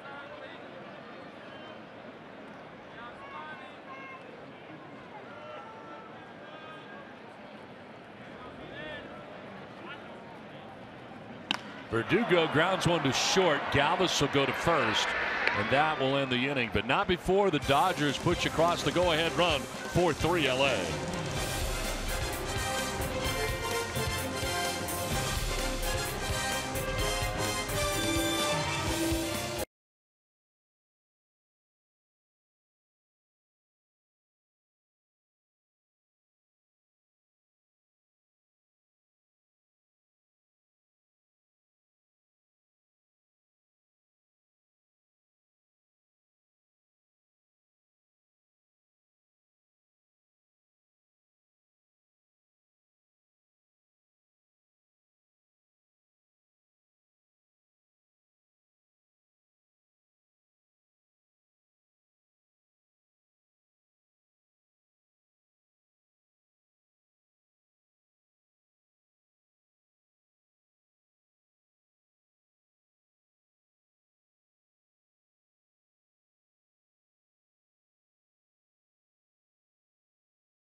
Yeah, so the question, there are obviously a lot of Latin American players on both the Padres and the Dodgers. What have they asked, what have they said, and what have you told them as it relates to playing in front of the Mexican fans and what that's like? And the answer, a lot of these guys have played before. Jose Pirela, Freddy Galvis, they both played here. I think Pirela was in Culiacan and Freddy was at another event here. So they know what it's like, they love it. And I think for everyone it's gonna be fun. I think the way that baseball's played here in Latino America is people live the game. It's a big, big party. Christian Villanueva talking about how it's a big, big party here at the stadium, and he's absolutely right. We're at the largest stadium in Mexico, 27,000 strong, and a sellout tonight. And guys, they are enjoying baseball just like fans in the United States. Hot dogs, hamburgers, cotton candy, and the occasional cerveza, I think, also behind me here, guys. But the best part also, they're talking about baseball. Heroes of the past like Fernando Valenzuela, and heroes of current day like Christian Villanueva, who's leading off the inning. Guys, back over to you. All right, Scan, thanks very much. That's great. Everybody having a good time. Now Christian Villanueva leading it off here in the bottom of the 6th inning. 3, 4, and 5 for the Padres. Villanueva, Cordero, and Lopez.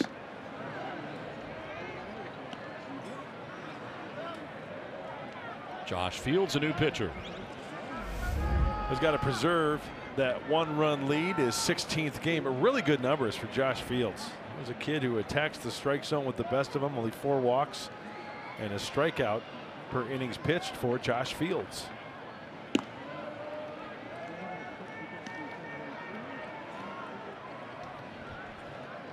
Villanueva 0 for 2 tonight, has flied out to right and struck out swinging.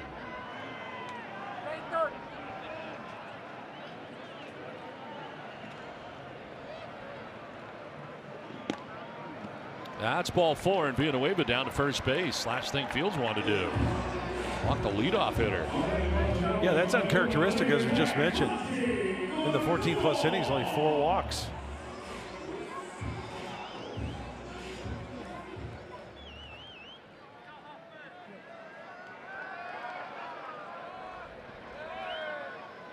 So Villanueva at first base to start this bottom of the 6th inning, and brings up Franchi Cordero. He's grounded out to first, walked, and scored. Dodgers shifting on the right side, but they keep it tight to the infield. with the double play possibilities. And these Padre hitters are going to have to turn up the dial against Josh Fields. 95, 96 on that fastball. So a lot of off-speed stuff from Kenta Maeda.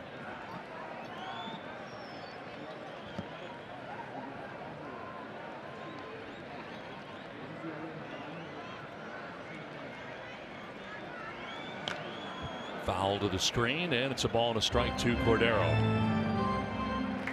Kenta Maeda, 5 innings, 4 hits, allowed 3 runs, walked a batter, and struck out 7. He ended up throwing 82 pitches through 5 innings, and right now the pitcher of record for LA.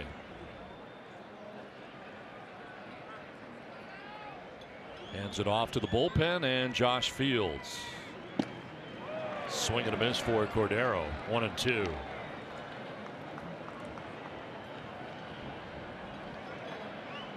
Roberts trying to move around his defense. See Bob Guerin, the bench coach, giving some signs too. Sideways signs. Signs up top. Could be a decoy. Everybody's giving signs out there. Inside out swing and a foul.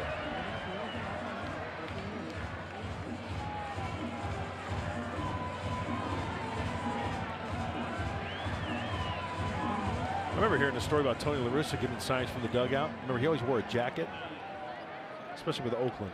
It seemed like the night games. Like if his right hand was in the pocket, signs were hot. If his hand was not in the pocket, he'd give a bunch of signs, be not. Swing and a miss, and Cordero strikes out. First out of the 6th inning.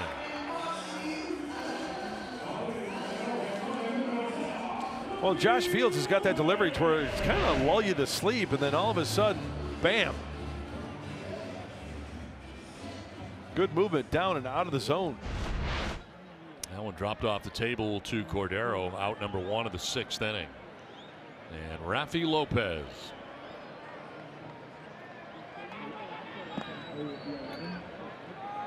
Lopez 0 for 2, has struck out twice, both times swinging.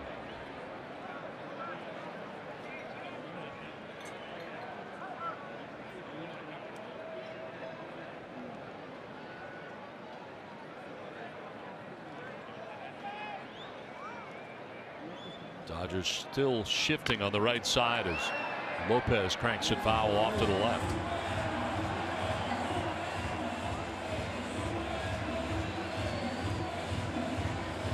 Padres with no hits last night. So far 4 hits today, but now trailing the game 4-3.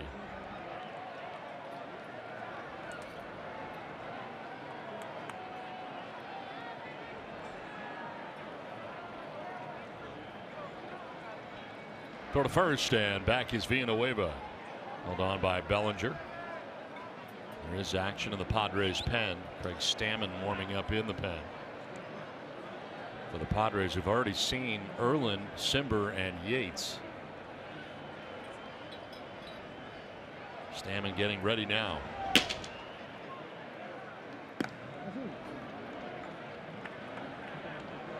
Fields with a good velocity, but off the mark. And he's got some mud under his cleats. Yeah, you know, through years and years of technology just going through the roof, right? Nothing better than a couple of tongue depressors with some athletic tape taped together to clean out the spikes. Been doing it for years and years and years. It's the one constant through baseball. Still the best tool. And you should do it with your non-pitching hand. Never clean your cleats with your throwing hand. Throw to first, and back to the bag is Villanueva. Why is that? Well, you might slip and slice open your hand or finger on your cleat if you're doing it with your pitching hand. I would have a hard time cleaning up my cleat with my offhand. Would you? Yeah. I don't do much left-handed. 3-1 pitch. In the air to right field for Lopez. Back towards the pen, and it is gone into the bullpen. Rafi Lopez with a 2-run shot propels the Padres on top of the Dodgers. Well, his first hit in the Padres uniform is a 2-run shot.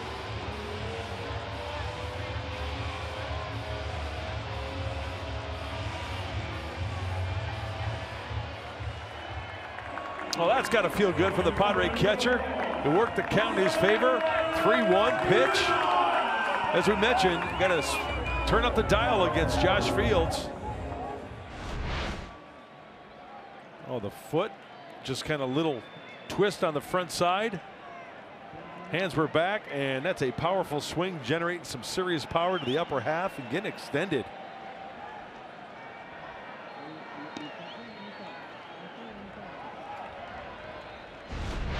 There are home runs, and then there are big home runs. That's big. Well, he hit some during the spring, but his first hit in the Padres uniform, a 2-run shot, that has given the Padres a 5-4 lead.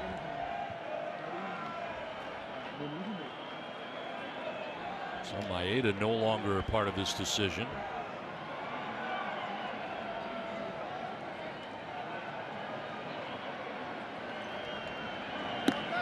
Elevates and Perella chases 1-1.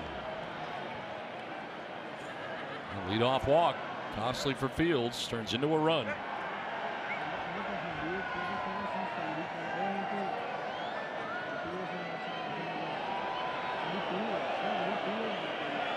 Nobody warming up behind him in the pen, as Perella will take a strike. 1-2. Jose grounded out third base in the second, single to center in the fourth inning as Freddy Galvis waits on deck.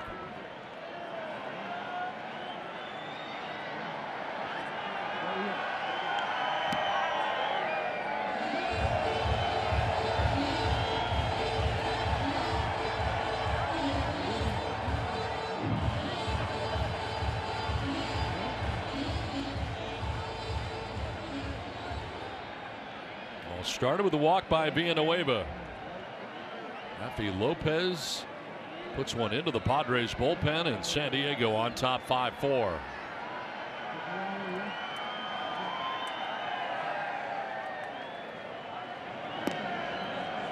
Two and two.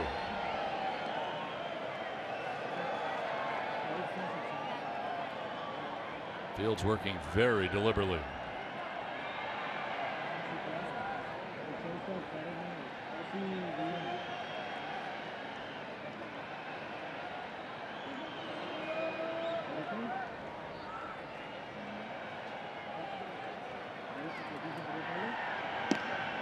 Outside for ball 3.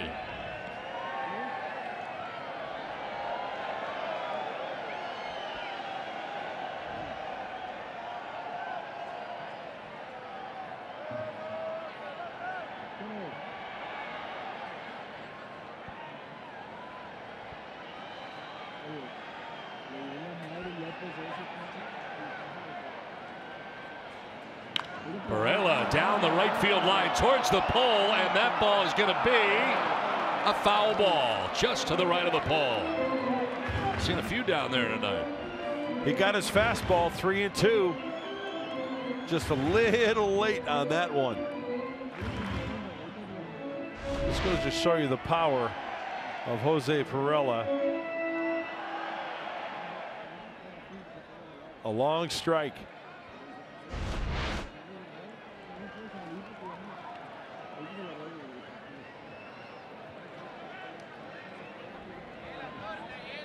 Full count to Perella, 1 down in the inning, 2 runs in already for San Diego. Perella strikes out on the high heat at 95. Second strikeout for Josh Fields, 2 down. Well, he wasn't afraid to try to go back up in there. You know, after going away, he goes inside and Perella can't catch up to it.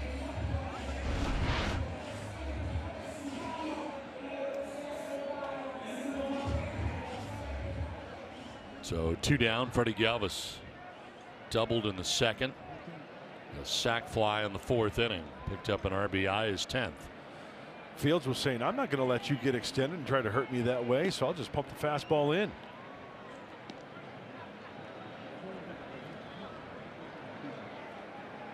Fields first out of the pen tonight for LA after Kenta Maeda, their starter, went the first 5.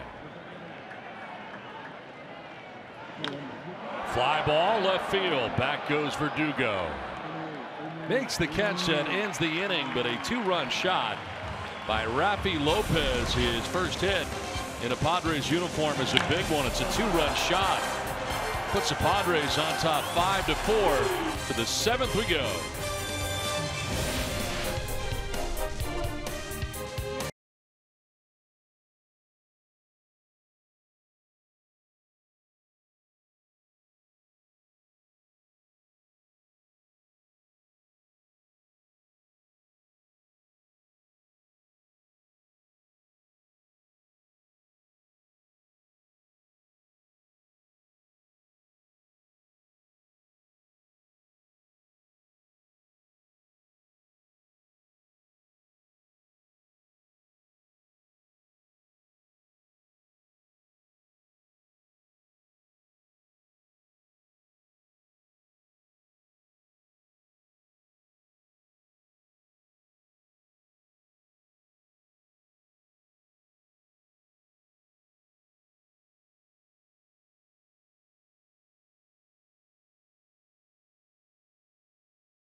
The strongest arm, whether it was youth ball or high school or junior high. Got him.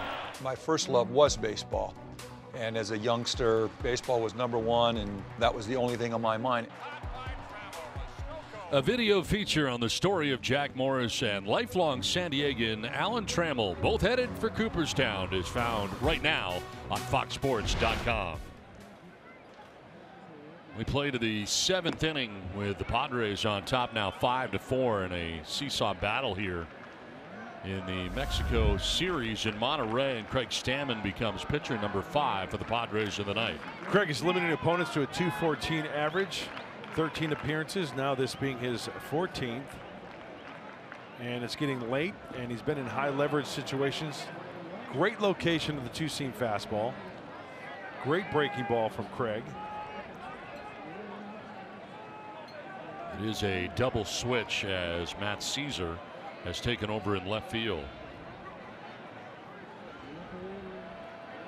Yasmani Grandal leads it off here in the 7th inning. That is strike 3. Makes quick work of Grandal. 1 down. Second time Grandal has struck out tonight.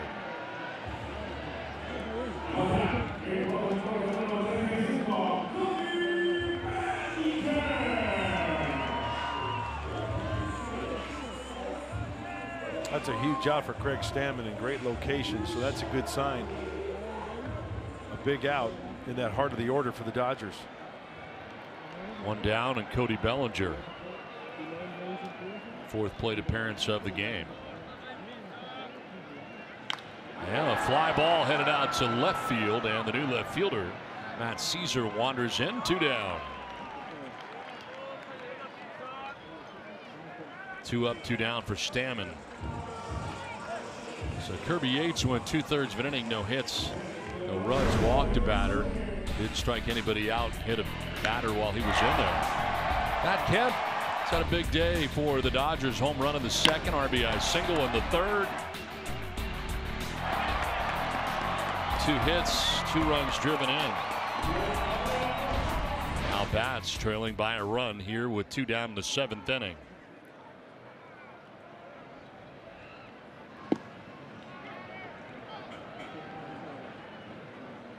Kemp, the home run was his 5th of the year. RBIs 15 and 16 on the season, and not much luck against Craig Stammen in his career.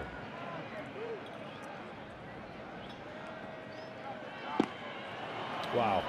You know, that little section down and away to the right-handed hitter is where Craig Stammen can make a serious living with the secondary pitch, the slider, and that two-seamer to bring it back. We just saw the real tight slider knee-high off the corner, placed perfectly. That's when he is nasty.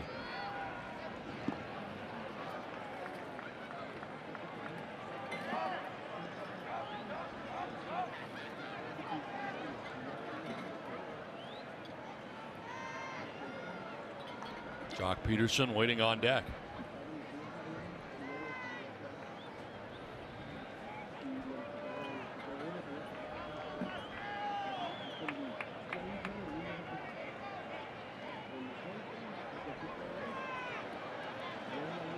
Kemp reaches out, lines it into center field for a base hit.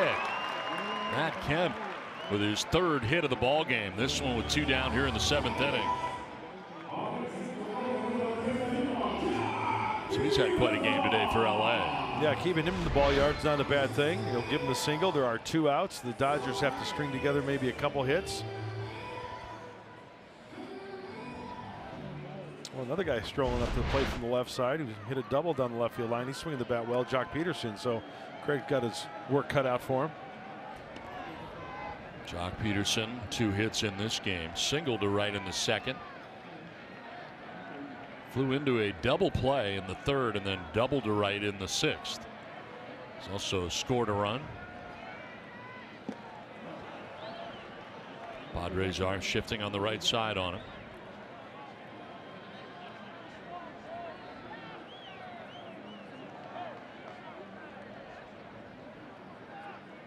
There's the shift. Swahe in short right field. Villanueva, 3rd baseman, also part of the shift on the right side.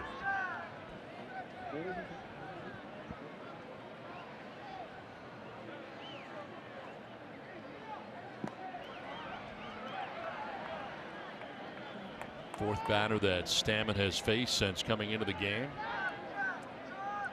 Padres were into their pen early, 3rd inning. And Mitchell, the starter, hanging around for 2 1/3. Saw Erlin for 2 2/3, Simber for 2 1/3, and then Kirby Yates for 2/3.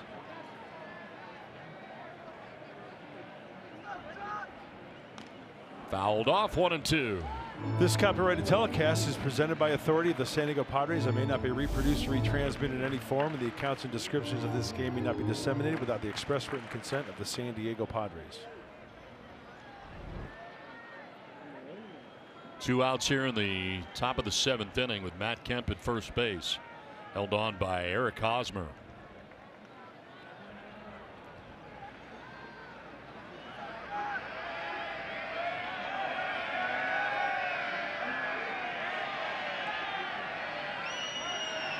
Peterson strikes out, a pitch away, goes after it, and Stammen has a shutout inning in the 7th. Padres have a 5-4 lead.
Carlos Suaje leading it off here in the bottom of the 7th inning. Adam Liberatore into the game now for the Dodgers. He was part of the combined no-hitter here last night. He finished it off. And now in there in the bottom of the 7th.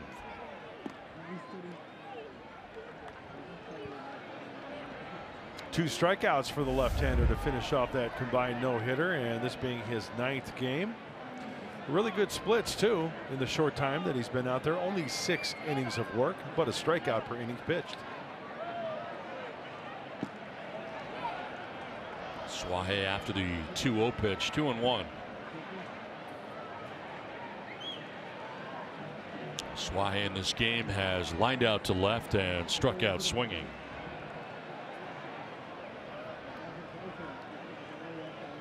Liberatore taking over for Josh Fields, who is now on the hook. He allowed the 2-run home run by Rafi Lopez.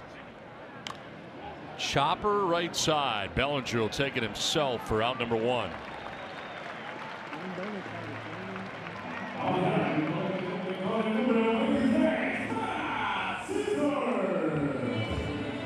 One out. Matt Caesar coming up for the first time. Came in as part of a double switch.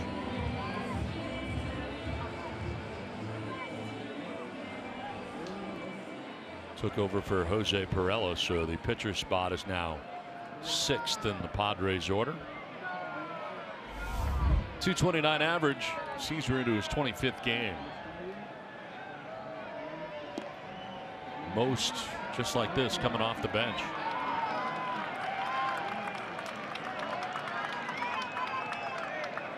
I don't see how pinch hitters do it, quite frankly. It's a hard job. That's a skill, man.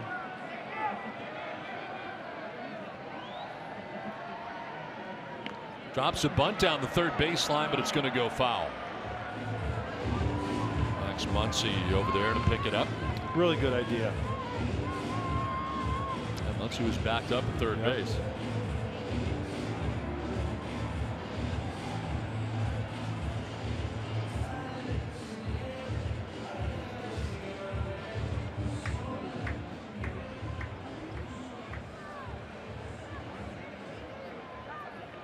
Caesar now top of the order. Travis Jankowski would be next. With one down here in the bottom of the 7th inning.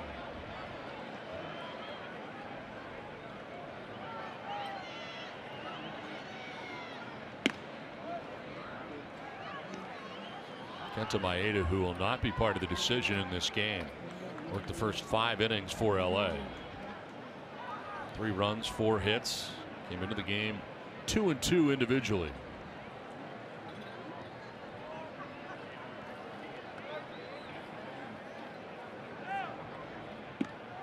Swing and a miss for Caesar.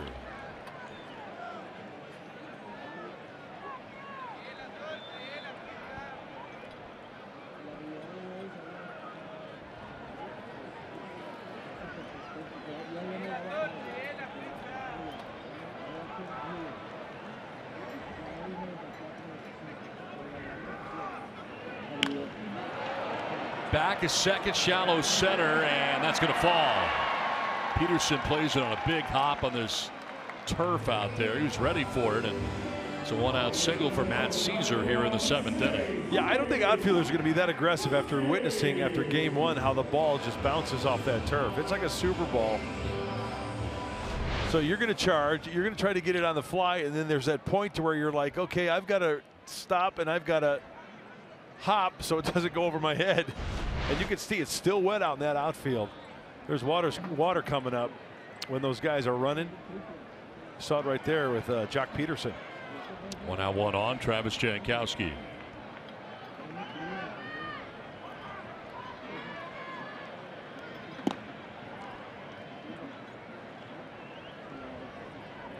Jankowski with a triple in the first inning.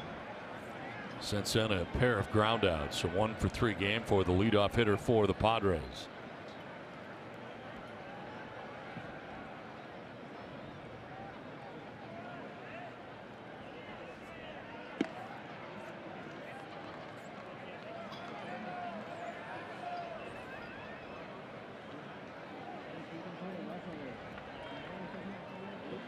Peterson, center fielder over towards left center, gap out in right center.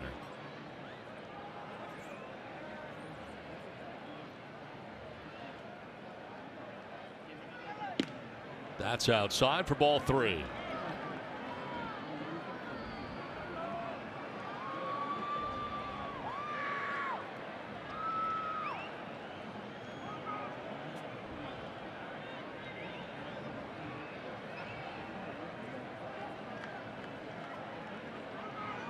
Jankowski take it all the way and take strike 1. Liberatore getting that fastball in there.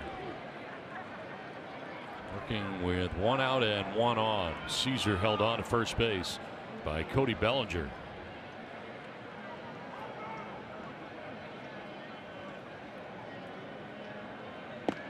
That is strike 2, and battling back is Liberatore. Well, 2 guys with speed. Matt Caesar on first, Travis Jankowski at the plate. And there's a huge gap in right center field. Matt Kemp is shading that way a little bit, but Jock Peterson is over towards the left field side. And not kind of on the shallow side as well.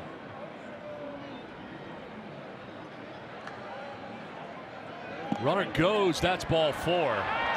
No need for the throw as he walks Jankowski. Well, earlier in the game, Eric Hosmer hit a 2-run home run, and Eduardo Ortega made the Spanish call.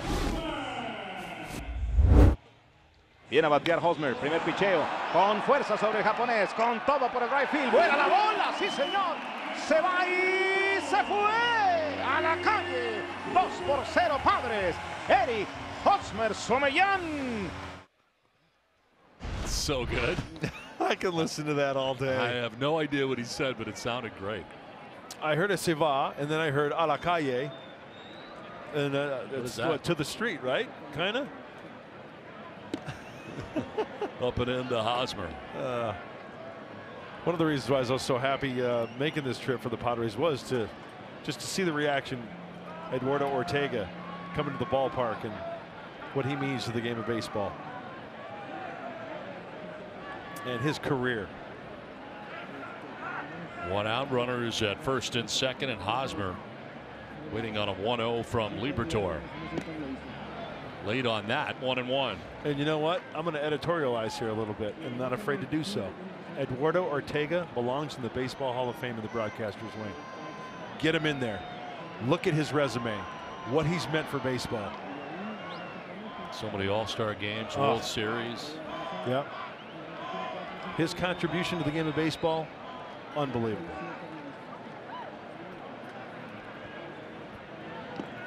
That'll get away, and the runners will advance.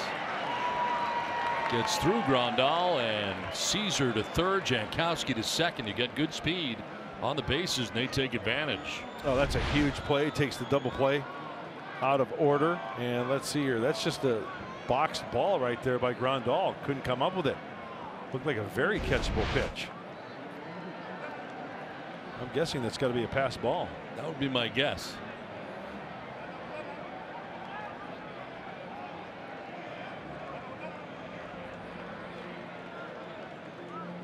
Infield in all the way around now for the Dodgers.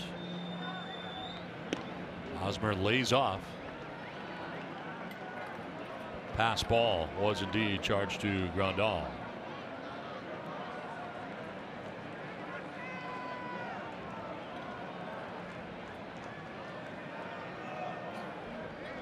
Caesar 90 feet away at third. Jankowski at second. A chance here for the Padres to obtain some insurance in the 7th. And Hosmer will take the walk. So load the bases with 1 down. Back-to-back walks allowed by Liberatore.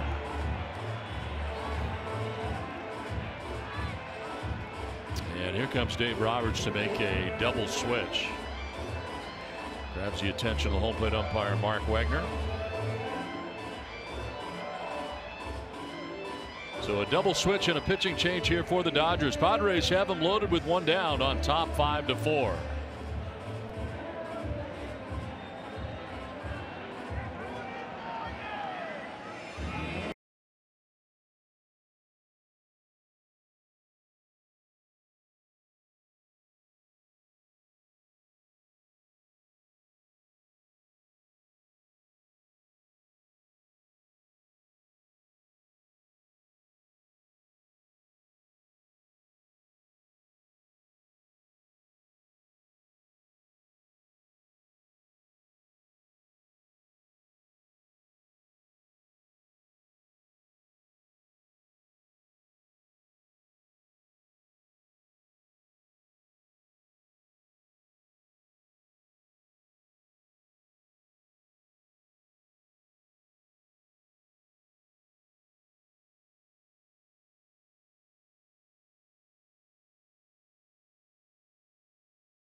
Padres baseball brought to you by Evans Tire and Service Centers, home of the buy two, get two. Some tremendous food available here at the ballpark, and we have had quite a bit. Yeah, it's been very good. Very exciting here, and very satisfied. There's a drive foul down the left field line out of play by Villanueva. For those of you watching on FS1, we'll get you to Monster Energy Supercross at the conclusion of our game. In the meantime, that event is starting on FS2. Daniel Hudson is in the game right now in a bases loaded 1-out situation, making his 6th appearance. Buzzes the tower with a 95-mile-an-hour fastball. And a very hot fastball at 95, 96. Breaking ball and a changeup. He sets up with the changeup and then adjusts accordingly in his glove. Changes galore here for the Dodgers. We'll get to them in a moment.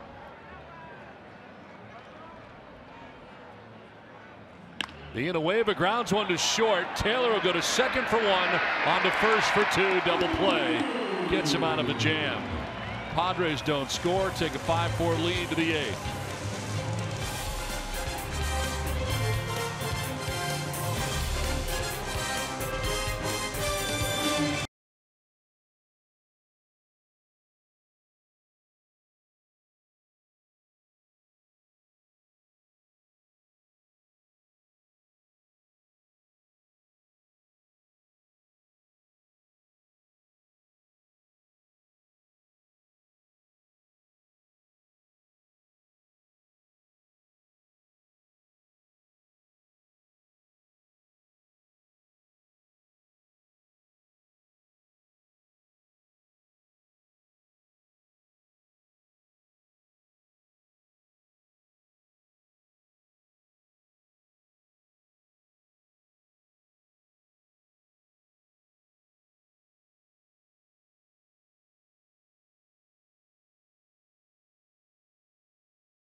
It's into the 8th we go with the Padres on top 5-4. A chance to add some more runs, but a bases loaded 1-out situation could not.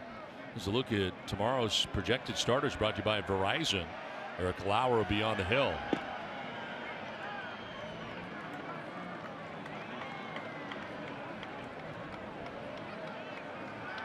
Craig Stammen back on the mound, pitched the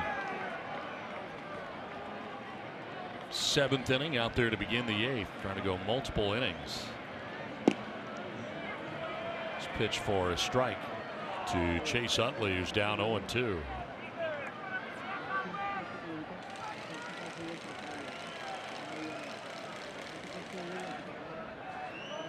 Utley has grounded into a double play, grounded out to first, and walked.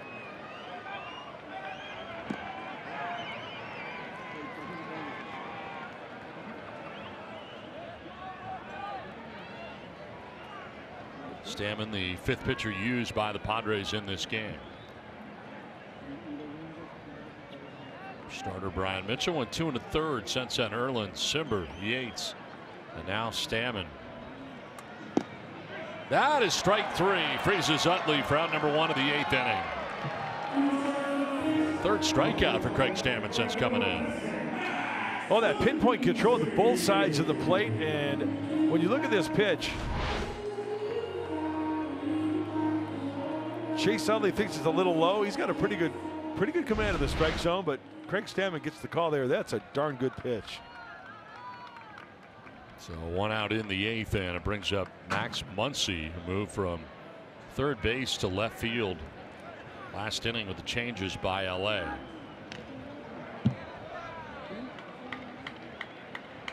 Well, the other starter tomorrow, Rich Hill, will be on the hill, 1-1 with a 6.00 earned run average. A young season, so it'll be Hill against Lauer, a rookie against a veteran. Third and final game of the Mexico Series, day baseball from Monterrey.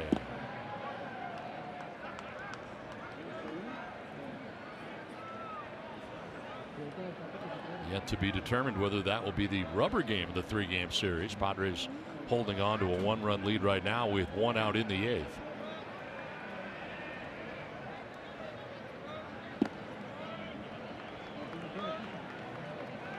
See, Craig's really trying to go in and out and in with that fastball or that cut fastball slider.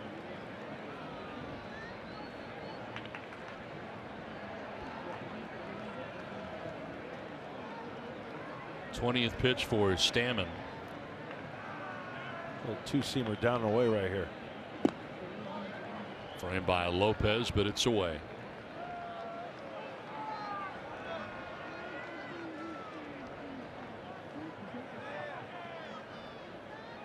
Will not see Kershaw in the series.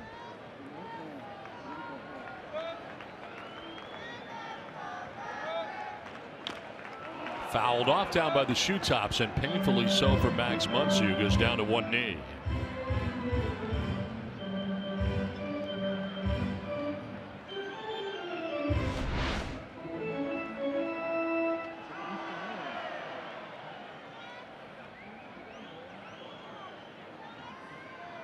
Off the front ankle, inside of the ankle, it looked like, huh?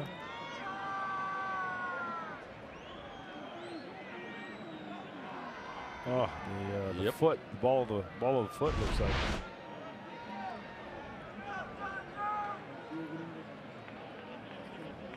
Stammen wants a new baseball, throws that one out. Muncy's still trying to walk off the pain.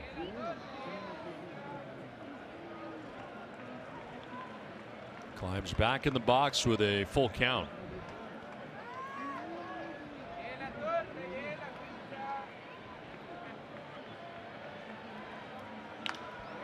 To left, Caesar coming in, 2 down in the 8th inning.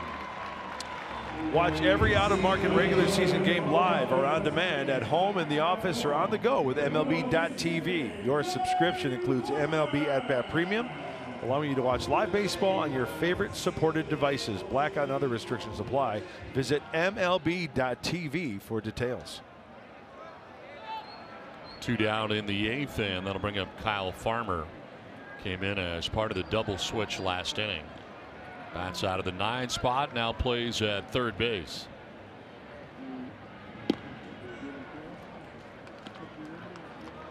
Farmer started in last night's game, comes off the bench here in game 2. Into his 23rd Dodgers game of the year.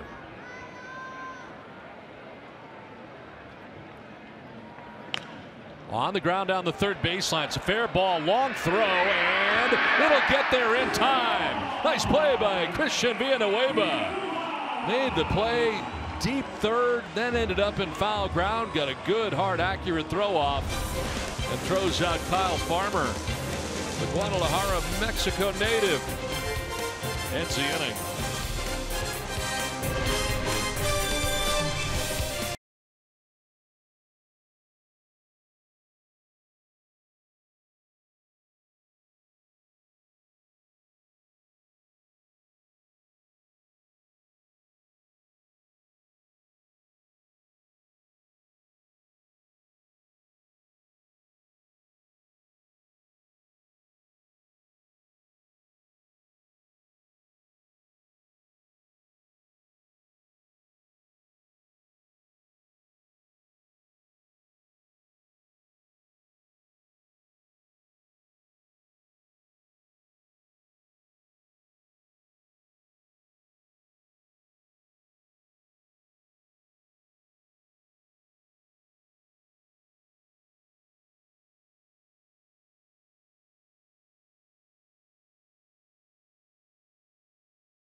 top 5-4.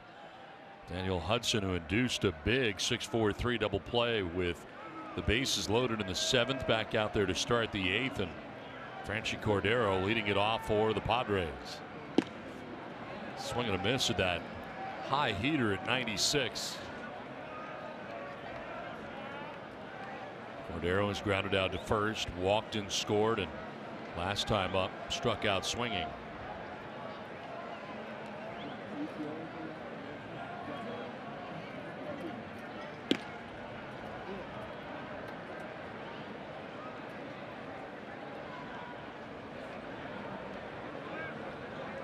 Cordero, Lopez, and the pitcher's spot due for the Padres in the inning.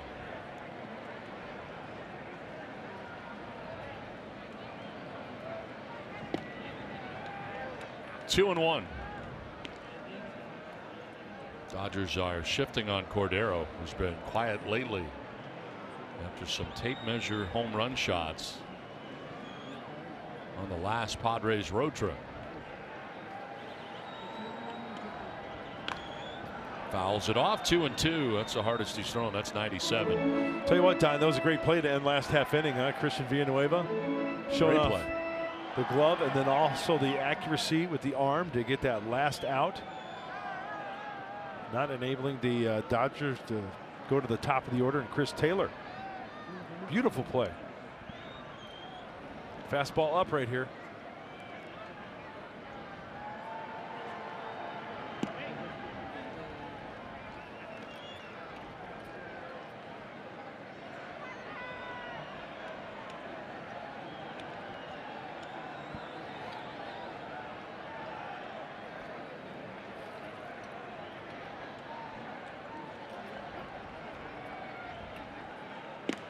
That is ball 4 and a leadoff walk here in the 8th inning. You got Rafi Lopez coming up. Last time he was up, he hit a big home run. Let's check in with Eduardo Ortega for the call.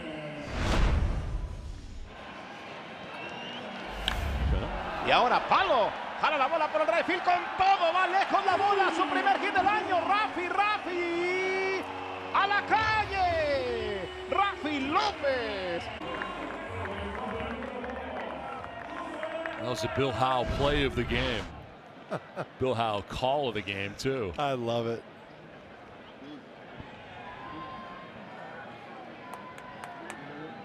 Rafi again here with Cordero at first base. They shift to the infield but keep it tight to the infield. A double play possibility. And a liner over the shift into right center field. Cordero headed for third, a bobble in center by Verdugo, and no further advance, but Cordero to third on the single by Lopez. First and third, nobody out. Second hit for Lopez in the night.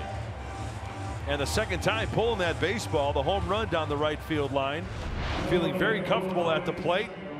Doesn't use his stride, just kind of twists that front foot, gets in a good locked and loaded position. And here's the bobble.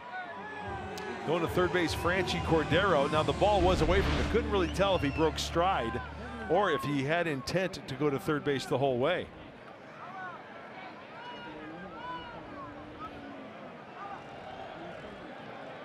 Now Chase Headley going to bat here in the pitcher's spot. Chance here to do some damage. Headley pinch hitting with runners at first and third, nobody out, last of the 8th. It's been a tough go, but a 125 average so far for the veteran third baseman. Infield in all the way around. Swing and a miss on that 96-mile-an-hour fastball. Got to get ready early. It's coming hard. Yep.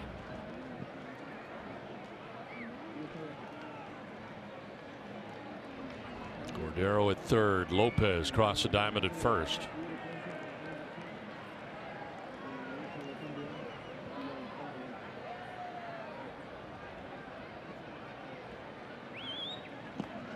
In the dirt, smothered there by Grandal. For those of you watching on FS1, we'll get you to Monster Energy Supercross at the conclusion of our game. In the meantime, that event is starting on FS2 and on Fox Sports Go. First and third, nobody out. Padres on top by a run.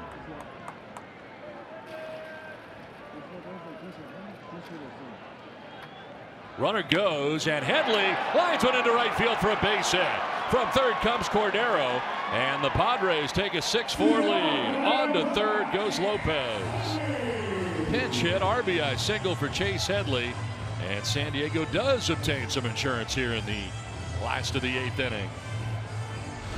Well, it was 1-1, and this pitch is inside. The runner is going. Perfectly executed. Chase was quick to that pitch. Love it when there's action on the bases and the ball is put in play where it should be, and the Padres adding on. That was pretty. First and third, still nobody out. Chance for more. Freddy Galvis with the infield in.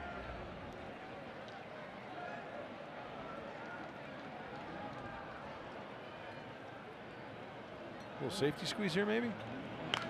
Swings away and fouls it back out of play. Doubled in the second. A sac fly in the fourth before flying out to left field in the 6th inning.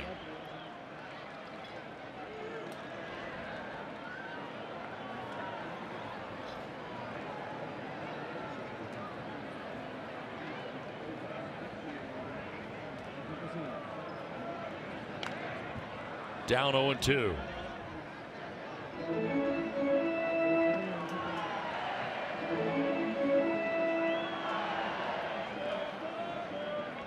Rafi Lopez at third, Chase Headley at first.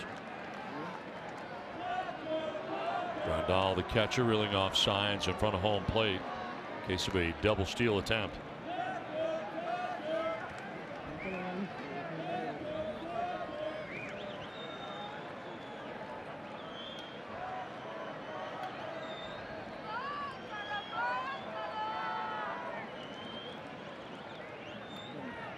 Swing and a miss, and Galvis strikes out for the first out of the 8th inning.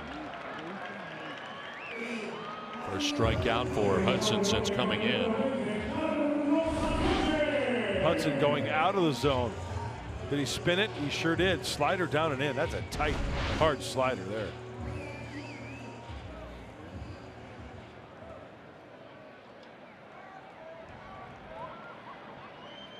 First and third, one down.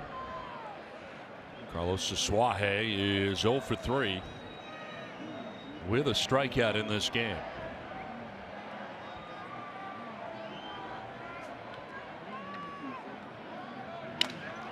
Softly lined into right field, base hit for Asuaje. From third base comes Lopez.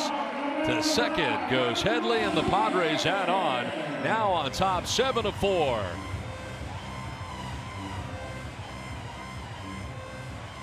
RBI single for Carlos Asuaje. He will gladly sacrifice that bat. Fractured his bat on this one, driving in a run. And the Padres adding on. Swinging early also Carlos Asuaje. He's going to get that fastball, avoid that slider. Why not?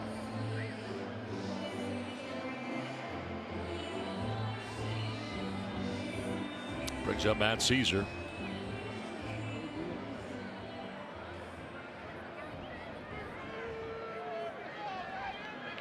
Caesar has batted once coming off the bench, part of a double switch, and single to center field in the 7th inning.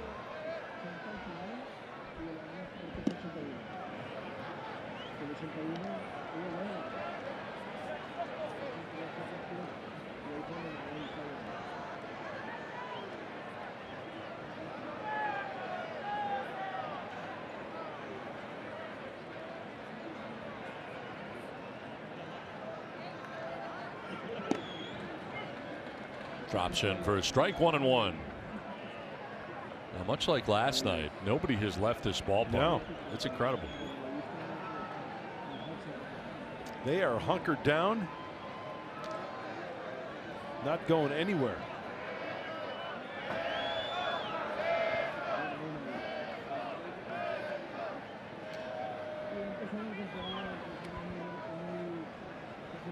Still only one out in the inning. Dodgers infield at double play depth. That's strike, and it's 1-2 to Caesar.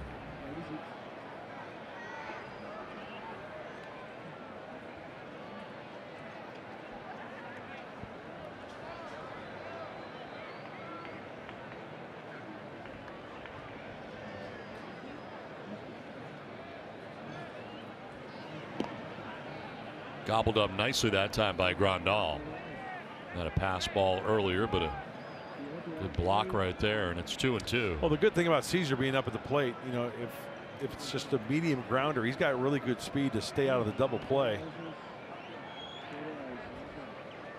Got Headley at second, Swahe at first with 1 out in the inning.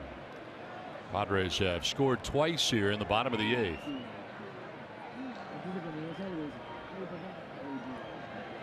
On the ground to third base, could be 2 to second for 1, on to first, and that is in time. So around the horn they go, 5-4-3 on the double play that ends the inning. But some insurance for the Padres. Chase Headley, a pinch hit RBI single. Carlos Swahe also with an RBI single. Padres lead it 7-4 to the 9th we go.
At the top of the 9th inning, umpires reviewed the play, the double play that ended last inning, and took a look, and they stuck with the call on the field, which was out on the double play.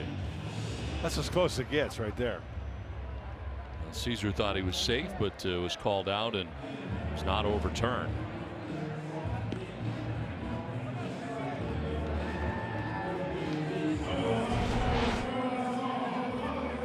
Matt Caesar rounding into the inning-ending double play. We head to the 9th, and Padres closer into the game in a safe situation, Brad Hand. Let's revisit our keys to the game, brought to you by your San Diego Honda dealers.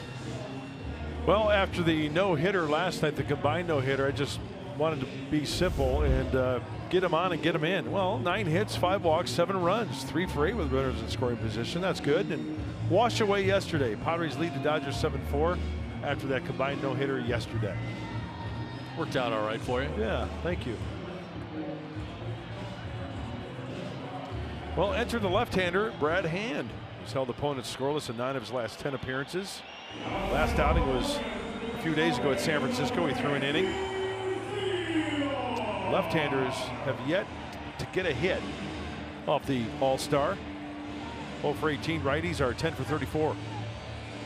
What a job the bullpen has done in this game for the Padres after their starter Brian Mitchell was chased after just 2 1/3, giving up 3 runs. Erlin, Simber, Yates, Stammen, all outstanding. Stammen just went 2 shutout innings, giving the Padres the chance to put together the comeback to take the lead and then grab some insurance on top 7-4.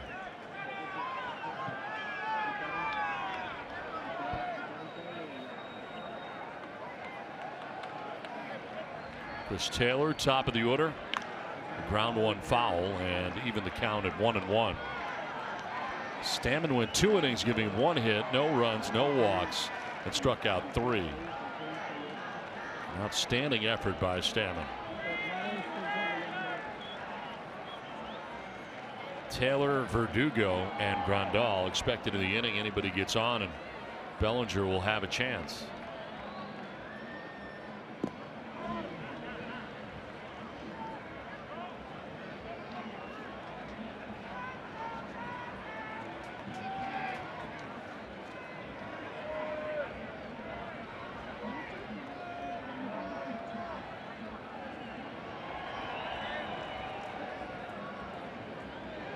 Taylor to right field, and that'll get in for a hit.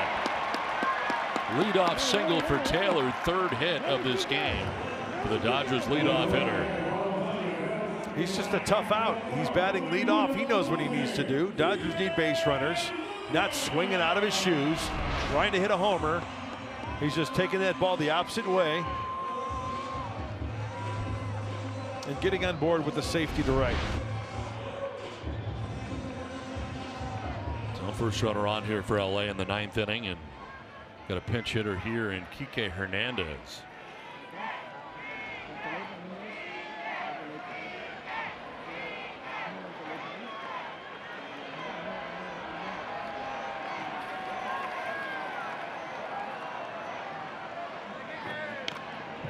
Jumping on that first pitch and fouling it back to the screen.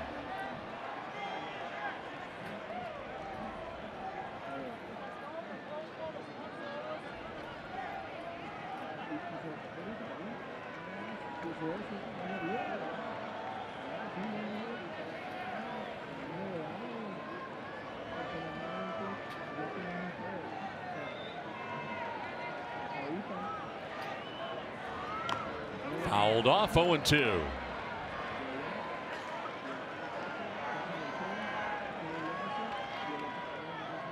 And has held opponents scoreless in 9 of his last 10 appearances.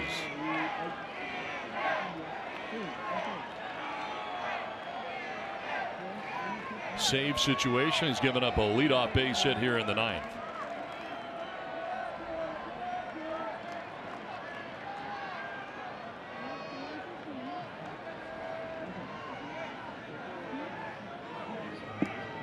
That is strike 3. Hernandez rung up by Mark Wegner for out number 1 of the 9th inning.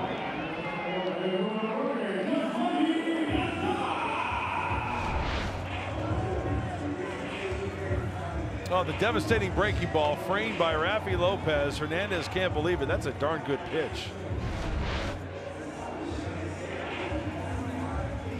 And going to work on the bottom of the cleats here, as all the pitchers have. The rain here that lasted almost 2 days long has come to an end tonight, but that mound still on the muddy side.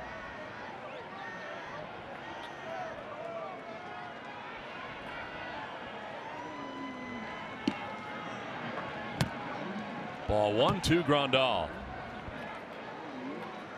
Walk back in the first inning. Since then he's grounded out, struck out twice.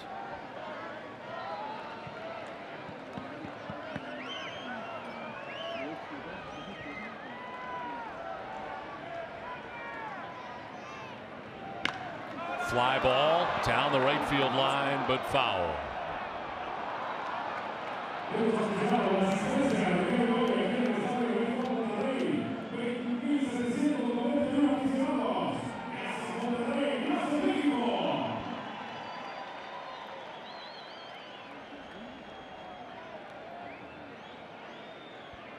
One on, one out in the Dodgers' 9th inning. Backdoor slider.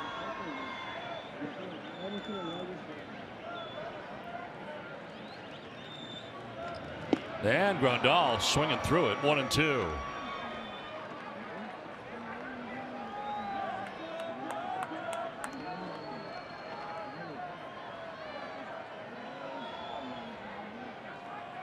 Grandal now, Bellinger waiting on deck here in the Dodgers' 9th.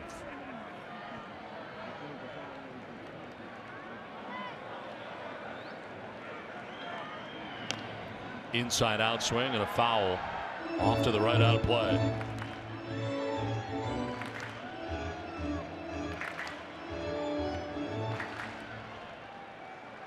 Taylor started this inning with a single to right. Kike Hernandez, a pinch hitter, struck out looking. 1 on, 1 out. And the Padres with a 3-run advantage here with 2 outs to get in the 9th.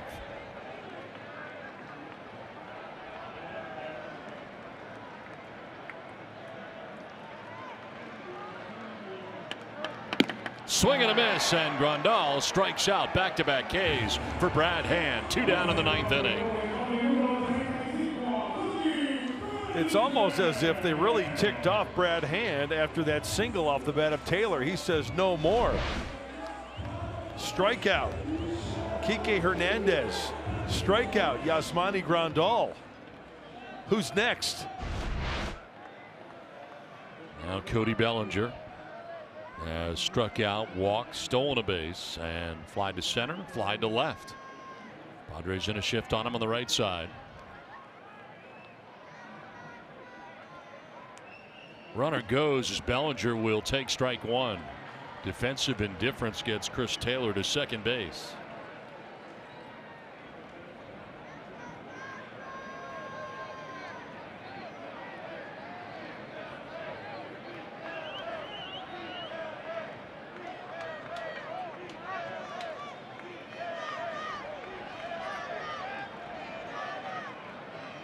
And 0-1 pitch. A little high, 1-1, and operating at 95 miles an hour.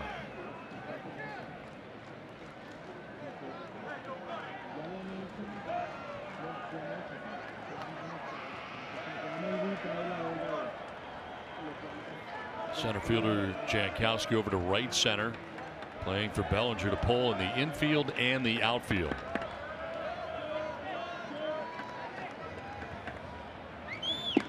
I think he went. Yes, They'll he did. check. He did.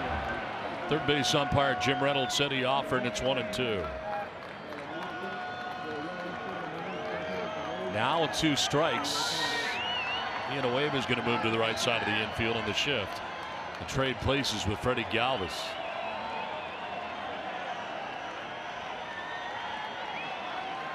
Two strikes, possibly a defensive swing. Therefore, Bellinger might try to go the other way. You have good range in Galvis at short. The lone fielder on the left side.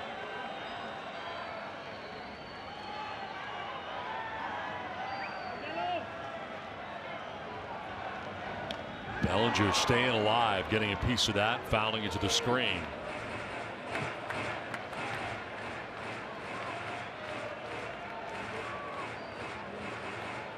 Andy Green's Padres trying to bounce back after being no-hit last night.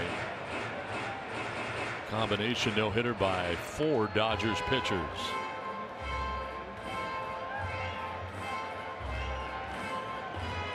It's back and forth battle for much of this game, but Padres pulled ahead in the 6th and then added 2 more in the 8th. Enjoy a 7-4 lead here with 2 outs in the 9th inning.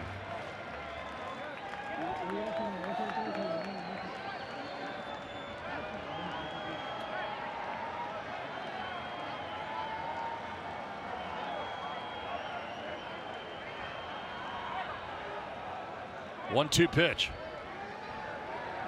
Bellinger strikes out and the Padres win. Well, striking out the side is Hand after the base hit to begin the 9th inning, and the Padres have won this one 7-4 and take game 2 of the Mexico series against the LA Dodgers, and a save for Brad Hand.